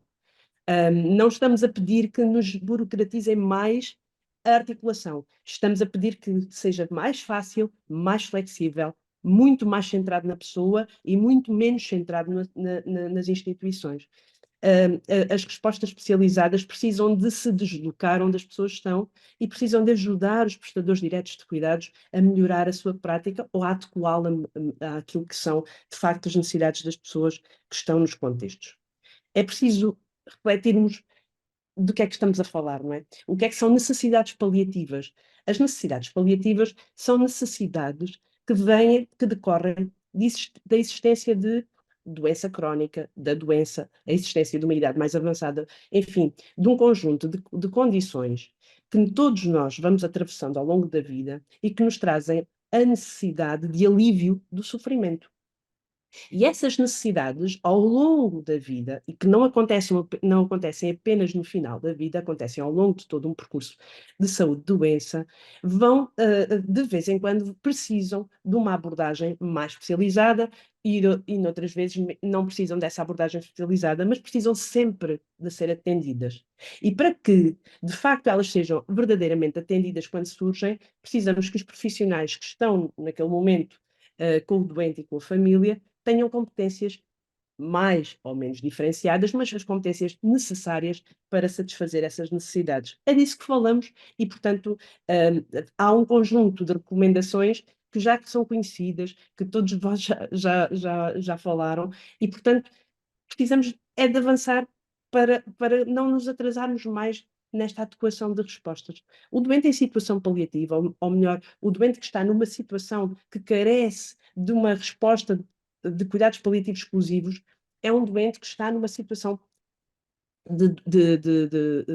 que globalmente está a necessitar de uma intervenção mais específica e mais mantida de uma abordagem paliativa, que, uma vez mais, pode ser menos ou mais diferenciada. A questão da continuidade dos cuidados e da centralização dos cuidados na pessoa implica sempre esta integração. Implica sempre a integração e o conhecimento daquilo que uns e outros fazem, daquilo que é o funcionamento de umas e outras instituições, de umas e outras equipas, e melhorar, facilitar, flexibilizar essa comunicação. No fundo, estamos a falar da responsabilidade que todos temos em garantir a resposta adequada, atempada para todos. Adequada àquilo que são as necessidades, no momento em que essas necessidades surgem. Eu sabia que o Dr. Rui Silva iria falar do plano estratégico, do funcionamento daquilo que é a função da Rede Nacional de Cuidados Paliativos e da sua vertente de estar ao longo de todo o sistema e não ser um nível de cuidados, ser transversal a todo o sistema. Só queria lembrar isso e lembrar que, de facto, havendo respostas de cuidados paliativos a nível dos cuidados de saúde primários, a nível dos cuidados hospitalares, a nível dos cuidados continuados, o objetivo é que estas equipas sejam flexíveis e cheguem aos doentes nos vários contextos e nas várias formas que é possível. Aqui trazendo para, como ponto importante, a função das equipas de suporte. As equipas comunitárias e as equipas intra-hospitalares de suporte têm a função de têm a função de não só prestar cuidados diretos aos doentes e às famílias, mas também de assessorarem as equipas nos vários contextos, quer hospitalar, quer na comunidade. Já vimos já foi citado este documento e, de facto, estes desafios continuam. O desafio de centralizarmos e de conseguirmos tanto que o cidadão como a própria estrutura da prestação de cuidados encontrem a melhor forma de usarem, de tornarem o sistema eficiente. Porque, de facto, para que nós façamos uma boa utilização do sistema, também precisamos de mais literacia enquanto cidadãos, mas também precisamos que o sistema esteja melhor organizado e integrado para prestar cuidados de acordo com as necessidades das pessoas. Centralizar os cuidados na pessoa e na família significa conhecer melhor o impacto que os problemas de saúde trazem à vida dos doentes, significa conhecer melhor o impacto que trazem ao doente e à família, saber quais são as prioridades, vantagens, limites.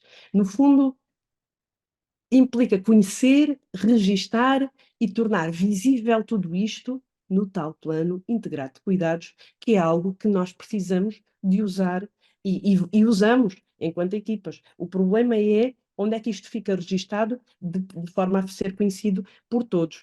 eu sei que está a ser trabalhado essa questão, mas de facto já era urgente ontem, portanto precisamos muito, muito de que o sistema a nível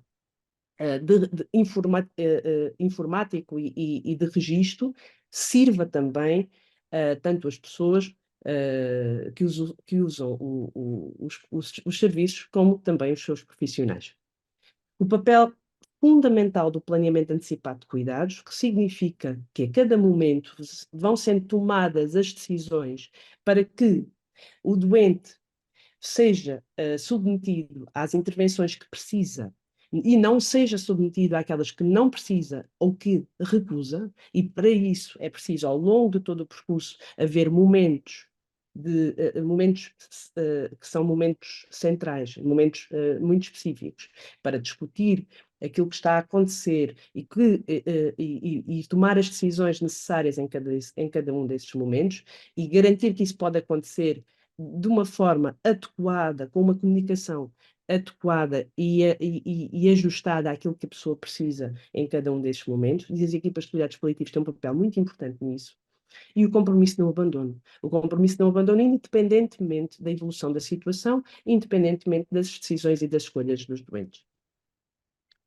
Ao longo da vida, de uma vida marcada por doença ou de uma vida marcada por circunstâncias que trazem dificuldades à saúde, é fundamental que haja, desde a avaliação rigorosa do impacto, como eu já disse há bocadinho, tanto no doente como na família, as intervenções serem centralizadas nessas necessidades, haver efetivamente um trabalho em equipa, e a equipa multidisciplinar e a nível integrado com os profissionais que concorrem também na prestação de cuidados àquele doente, um apoio atempado nas tomadas de decisão, a percepção de segurança pelo doente e pela família, uma equipa de suporte em cuidados paliativos que acompanha um doente ao longo do seu percurso de doença, não precisa de estar sempre presente, mas precisa de estar presente quando é preciso. E uma forma, por exemplo, de estar presente quando é preciso, é dar ao doente a possibilidade de solicitar apoio através de um apoio telefónico de 24 horas, 7 dias na semana, por exemplo. E isso é a forma de ativar a resposta da equipa, adaptando à necessidade do doente e da família e ao momento em que essa necessidade surge. Isto também permite que as equipas não estejam assoberbadas com consultas marcadas que não são necessárias marcar e possam estar disponíveis para as situações de crise dos seus doentes. Mas quem são estas pessoas com estas necessidades? E onde é que elas estão? De facto, estas pessoas podem ser de várias idades, de várias circunstâncias e podem estar em muitos sítios. Estamos aqui centrados nos cuidados continuados, que é uma área fundamental do nosso sistema, mas não nos podemos esquecer que temos, tanto na comunidade, as necessidades da resposta múltipla, tanto no domicílio, que depois temos, e é necessária a articulação com serviços de apoio domiciliário, por exemplo, e também temos as estruturas residenciais para pessoas idosas, onde temos muitas pessoas com necessidades paliativas que carecem de uma abordagem também ela adequada. Já falámos sobre isso, não vou repetir a nossa realidade e aquilo que implica conhecer a realidade, as implicações que deve ter nas decisões e na organização dos cuidados. É preciso percebermos que, para além de quanto mais o tempo de vida trazer mais possibilidade de doença crónica, isso é uma evidência, mas também aquilo que nós sabemos a nível da nossa realidade do país, que em termos de vida com autonomia, o tempo de vida com autonomia. Nós vivemos muito, mas vivemos pouco autónomos. E, portanto, por um lado, temos que trabalhar muito nesta prevenção e nesta promoção da saúde, do envelhecimento ativo, do envelhecimento saudável, mas também precisamos, obviamente, de garantir que, à medida que vamos envelhecendo e que vamos tendo necessidades, que essas necessidades são bem respondidas e de uma forma adequada e promotora de dignidade.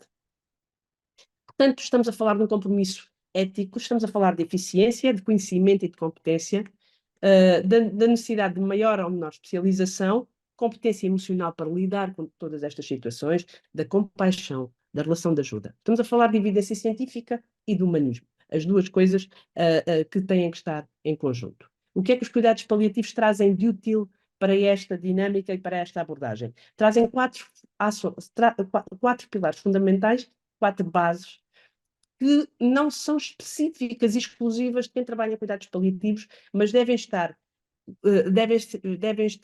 difundidas pelas equipas que prestam cuidados a pessoas com necessidades paliativas. Ou seja, estas equipas especializadas de cuidados paliativos que se deslocam aos sítios onde as pessoas estão, que se devem deslocar e devem estar disponíveis para fazer isso, têm que levar esta dinamização de uma abordagem para as equipas que prestam cuidados às pessoas com necessidades paliativas, nomeadamente ao nível da comunicação adequada, do trabalho em equipa, do controle adequado dos sintomas e do apoio à família. São ferramentas absolutamente fundamentais e úteis ao longo de todo o processo e ao longo de toda a vida marcada pela doença.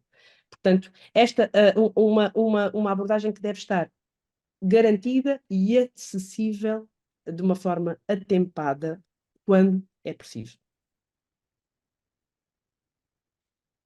Esta integração atempada dos cuidados paliativos é fundamental na gestão dos problemas, já disse isso, no processo de tomada de decisão e no planeamento antecipado de cuidados. Quais são os resultados disto? Os resultados disto são melhor qualidade de vida para os doentes e para as famílias, a redução dos internamentos e a redução das idas ao serviço de urgência, absolutamente fundamental, porque sabemos que aí está um enorme problema do sistema, um enorme problema do mau uso do sistema, mas sem alternativas válidas que transmitam segurança aos doentes e às famílias, não conseguimos tirar doentes da urgência. Nós não conseguimos tirar doentes da urgência apenas com regras de tirar os verdes e os azuis. Não conseguimos tirar doentes da urgência se não garantirmos um bom acesso a cuidados adequados para estes doentes, que não são pouco complexos, mas que são, mas que podem ter e devem ter uma resposta diferente daquela que estão a ter.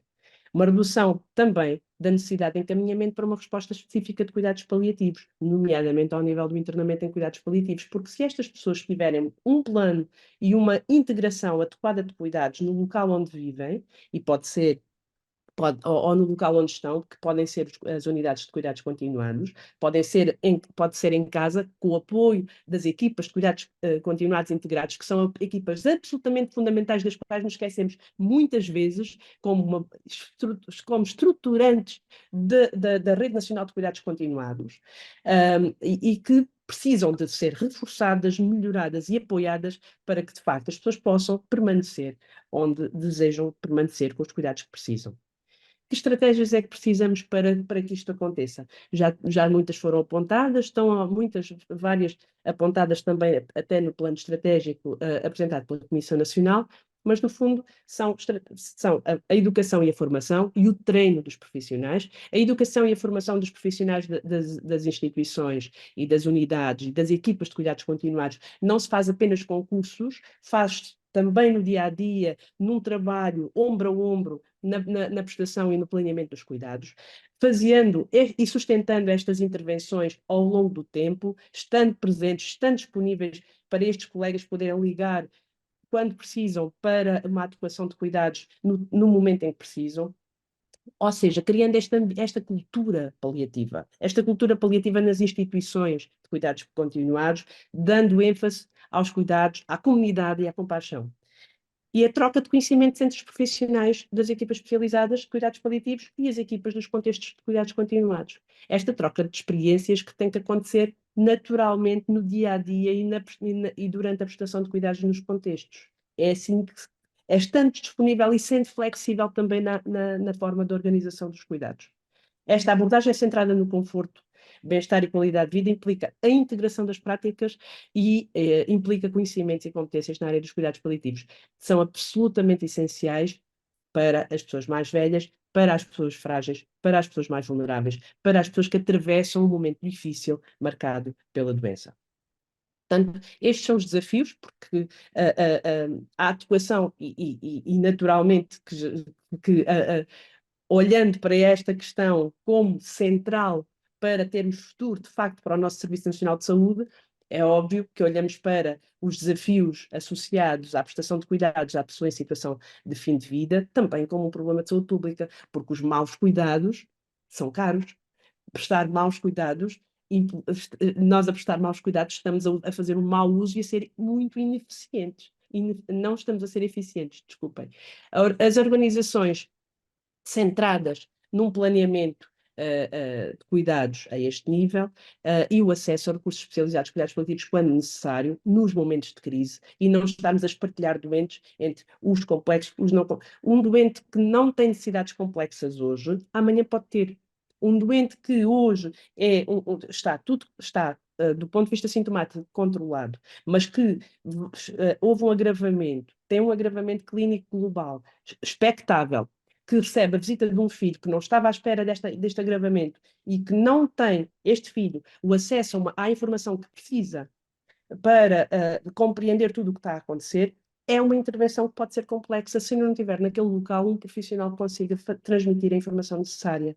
E estar disponível para conversar com este familiar no momento em que isso acontece, ou agendar rapidamente uma conversa com este familiar no momento em que é preciso, implica que a equipa especializada tenha uma organização flexível que permita essa adequação às necessidades. Portanto, precisamos de estruturas e serviços muito mais competentes para apoiar as pessoas em situação de vulnerabilidade. Resumindo, uma equipa especializada que presta cuidados, que presta suporte às equipas de cuidados continuados, garante o acesso a cuidados paliativos para todos, onde as pessoas estão,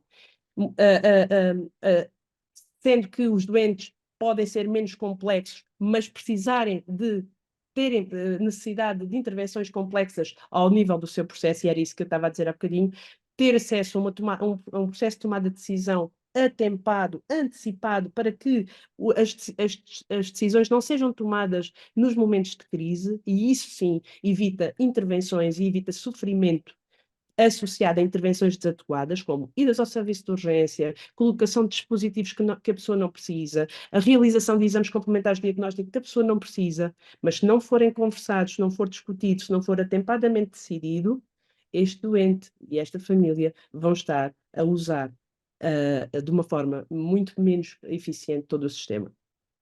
Muitas vezes temos doentes não oncológicos, muitas vezes estamos a falar de doentes com demência, doentes com insuficiência de órgão, doentes com situação de fragilidade global. Muitas vezes a intervenção é ao nível das conferências familiares e a discussão da situação com a família, a formação das equipas, a disponibilidade para apoiar, sempre que necessário, e a adequação dos fármacos e dos materiais, e isso é um dos temas que nós também precisamos de discutir entre as duas redes. Sempre que há necessidade de um suporte de uma equipa especializada de cuidados paliativos a um doente que está internado numa unidade de cuidados continuados, este doente tem que ter acesso àquilo que precisa para ter a sua situação salvaguardada e a resposta que precisa, e às vezes temos alguns constrangimentos do ponto de vista dos fármacos, dos materiais, não porque não há disponibilidade da parte da equipa para disponibilizar esses mesmos materiais, mas porque as questões do financiamento e etc. podem às vezes podem ser levantadas e, portanto, são assuntos que podem todos ser discutidos e bem definidos para que, de facto, o sistema esteja centrado na pessoa e na pessoa também quando está numa situação de fragilidade. Porque esta fragilidade impõe um cuidado extremo na preservação do conforto, da dignidade e do bem-estar. E enquanto sociedade, enquanto profissionais, enquanto cuidadores e enquanto decisores, nós temos a responsabilidade. Precisamos, de facto, mais literacia para todos. Precisamos porque é o facto de não termos essa literacia, de termos menos conhecimento, que nos faz exigir menos bem aquilo que precisamos. E andamos muito a exigir, muitas vezes, ao lado daquilo que efetivamente nós necessitamos. Precisamos de mais competência dos profissionais de saúde na área dos cuidados paliativos, globalmente e transversalmente, e precisamos que as equipas e profissionais especializados tenham as condições para exercer esse trabalho. A integração de cuidados implica melhor e mais fácil comunicação. Não faz sentido dificultarmos a comunicação através de burocracias ou de sistemas que vão dificultar. Ou seja, precisamos de uma real centralização dos cuidados nas necessidades das pessoas. aproveito, e desculpem-me, mas aproveito para fazer um convite para o nosso Congresso Nacional de Cuidados Paliativos, que será em outubro, nos dias 10, 11 e 12 de outubro, na Universidade de Aveiro, e estão todos convidados a estar presentes. Muito obrigada e estou disponível para todas as questões que possam surgir.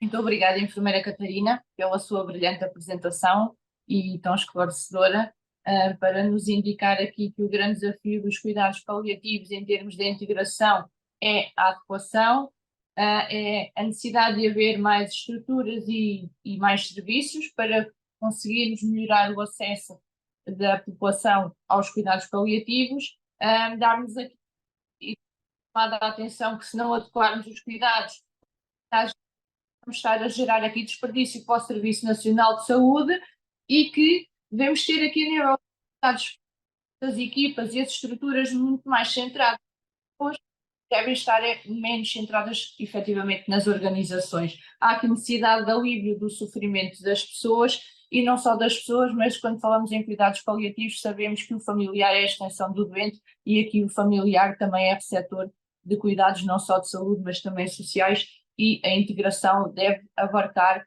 estas duas situações. Portanto, aqui o modo para a integração nos cuidados paliativos será centrar os cuidados nas pessoas, ter um planeamento antecipado de cuidados que irá permitir efetivamente esta adequação com equipas de suporte que devem ser multidisciplinares e que o grande desafio é ter estas equipas devidamente formadas.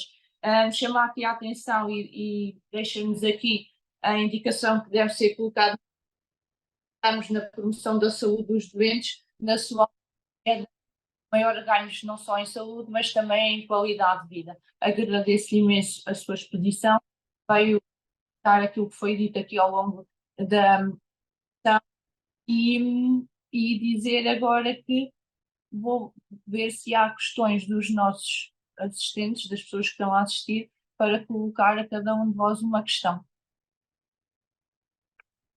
Não sei se há aqui alguma questão para me indicar. Portanto, tenho aqui uma questão que vai para os cuidados paliativos, que poderá responder ou a doutora Inês Guerreiro ou ao doutor Manuel, e que se prende com o que consideram necessário implementar no nível dos cuidados continuados em termos de modelo de prestação para que todo o potencial deste terceiro nível de cuidados seja bem utilizado, isto é, com maior efetividade, qualidade, capacidade de resposta, acesso e a materialização da integração que tão bem necessitamos destes cuidados. Então, antes de responder a esta pergunta, eu queria só dizer uma coisa. Eu gostei imenso de todas as intervenções, porque acho que toda a gente está muito alinhada. Lá estamos todos muito alinhados. E acho que isto era a altura certa para se começar a fazer uma coisa em conjunto. Porque os cuidados paliativos, desde o início, e a enfermeira Catarina, desculpe, já me lembro de si, adorei trabalhar consigo com a Cristina Galvão, fez uns trabalhos fantásticos. Portanto, desde o início que a rede quis que os cuidados paliativos estivessem integrados na rede, desde o início que nós todos quisemos trabalhar em conjunto, sabendo que os cuidados paliativos tinham que dar uma assessoria muito especial e diferenciada na população definida como utentes dos cuidados continuados. Desde sempre quisemos que os cuidados paliativos estivessem nos hospitais e que fossem transversais na prática clínica, quando necessário. Nos cuidados primários, deve estar lembrado de quase todas as equipas foram criadas no nosso tempo.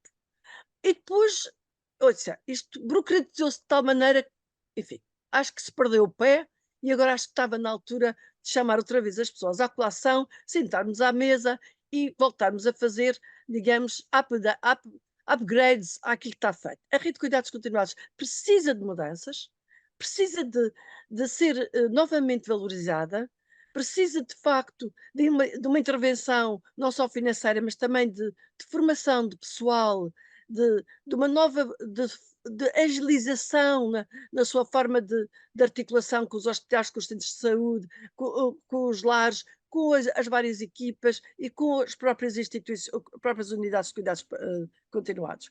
Enfim, isto para dizer que o Dr. Manuel Oliveira disse tudo.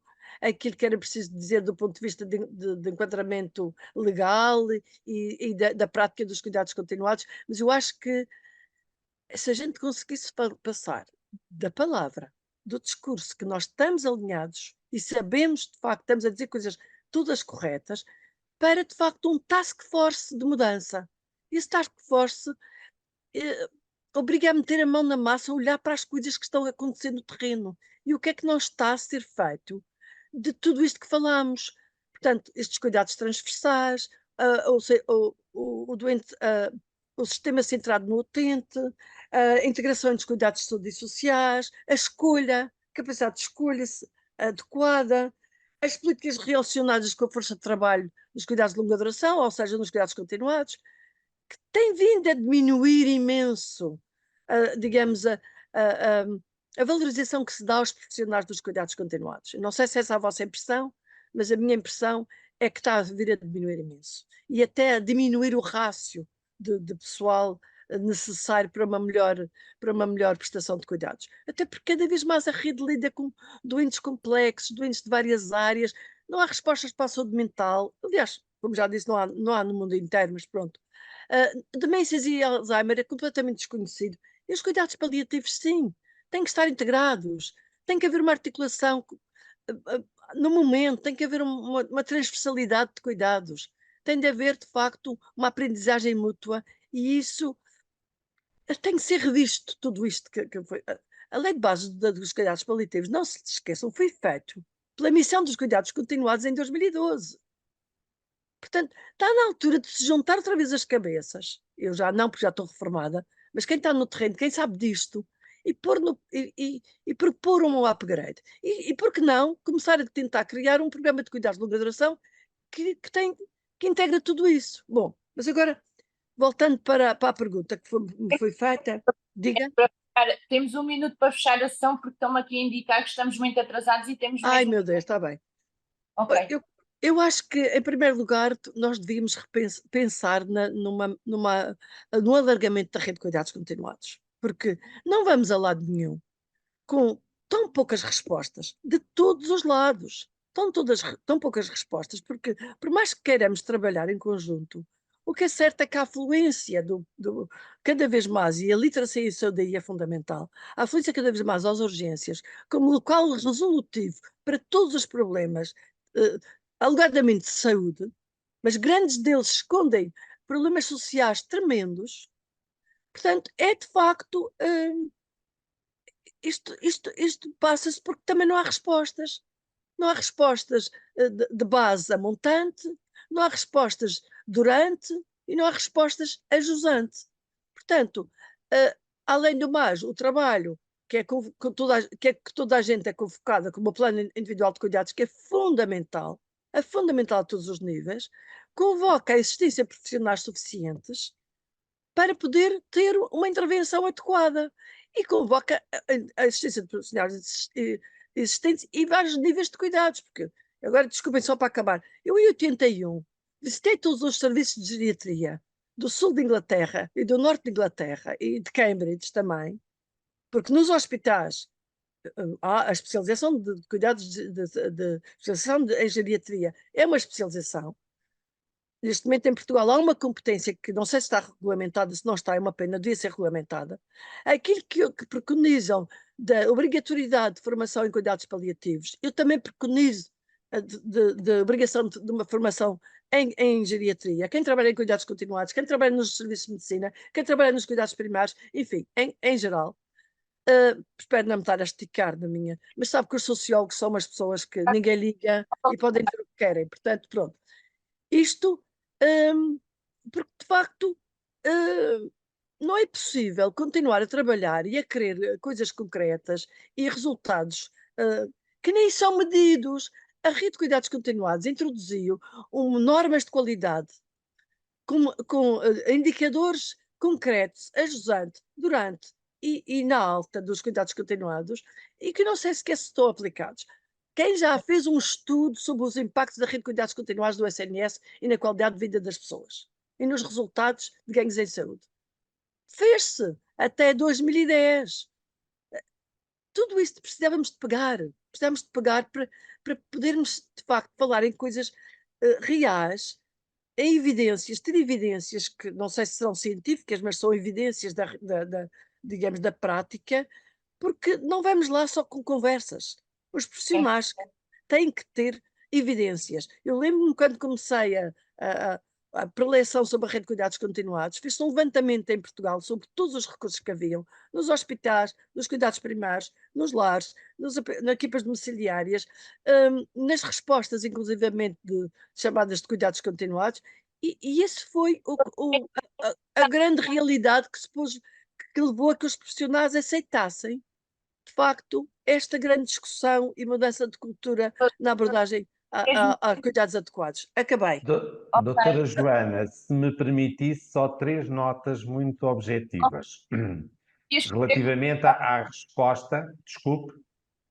Então, escreveram-me aqui da APA que nos vão cortar a emissão, que tem uma sessão Ai, para meu É, Deus, está a é ver? muito rápido relativamente à questão que colocaram, que eu acho que é muito pertinente, e eu penso que o Dr. Rui e a enfermeira Cristina Paz referiram. Eu acho que é fundamental, primeiro, a capacitação dos profissionais da Rede Nacional de Cuidados Continuados Integrados.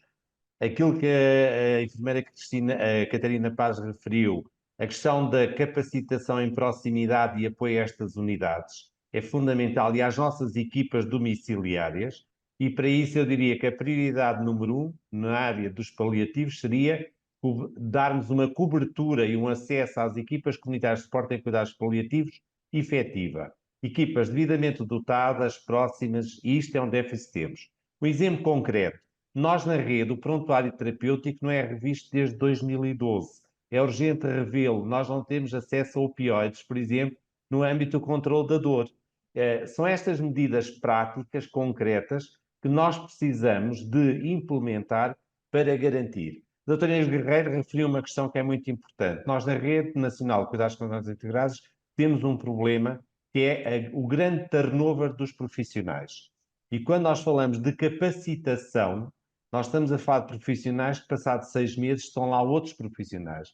Decorridos mais 6 meses, outros. E temos que encontrar um modelo de vinculação destes profissionais à Rede Nacional de Cuidados Continuados Integrados, não só no internamento, mas nas equipas domiciliárias, de forma a capacitar e melhorarmos de forma contínua a nossa resposta. Era só deixar este sublinhado em função daquilo que referiram. Obrigado. Ok, só vos quero, em nome da APA, agradecer a todos a vossa presença. Pelo atrasado da hora, só dizer que vos desejo um bom dia a todos. Saímos daqui muito mais ricos em termos de informação e daquilo que é necessário perspectivar para a verdadeira integração de cuidados e percebermos aqui, efetivamente, a importância dos cuidados continuados e cuidados paliativos para o desenvolvimento do nosso Serviço Nacional de Saúde e para a capacidade de resposta à população, que é isso que se pretende do Serviço Nacional de Saúde, ou seja, ganhos em saúde, valor acrescentado e acesso. Muito obrigada a todos, tenham um bom dia.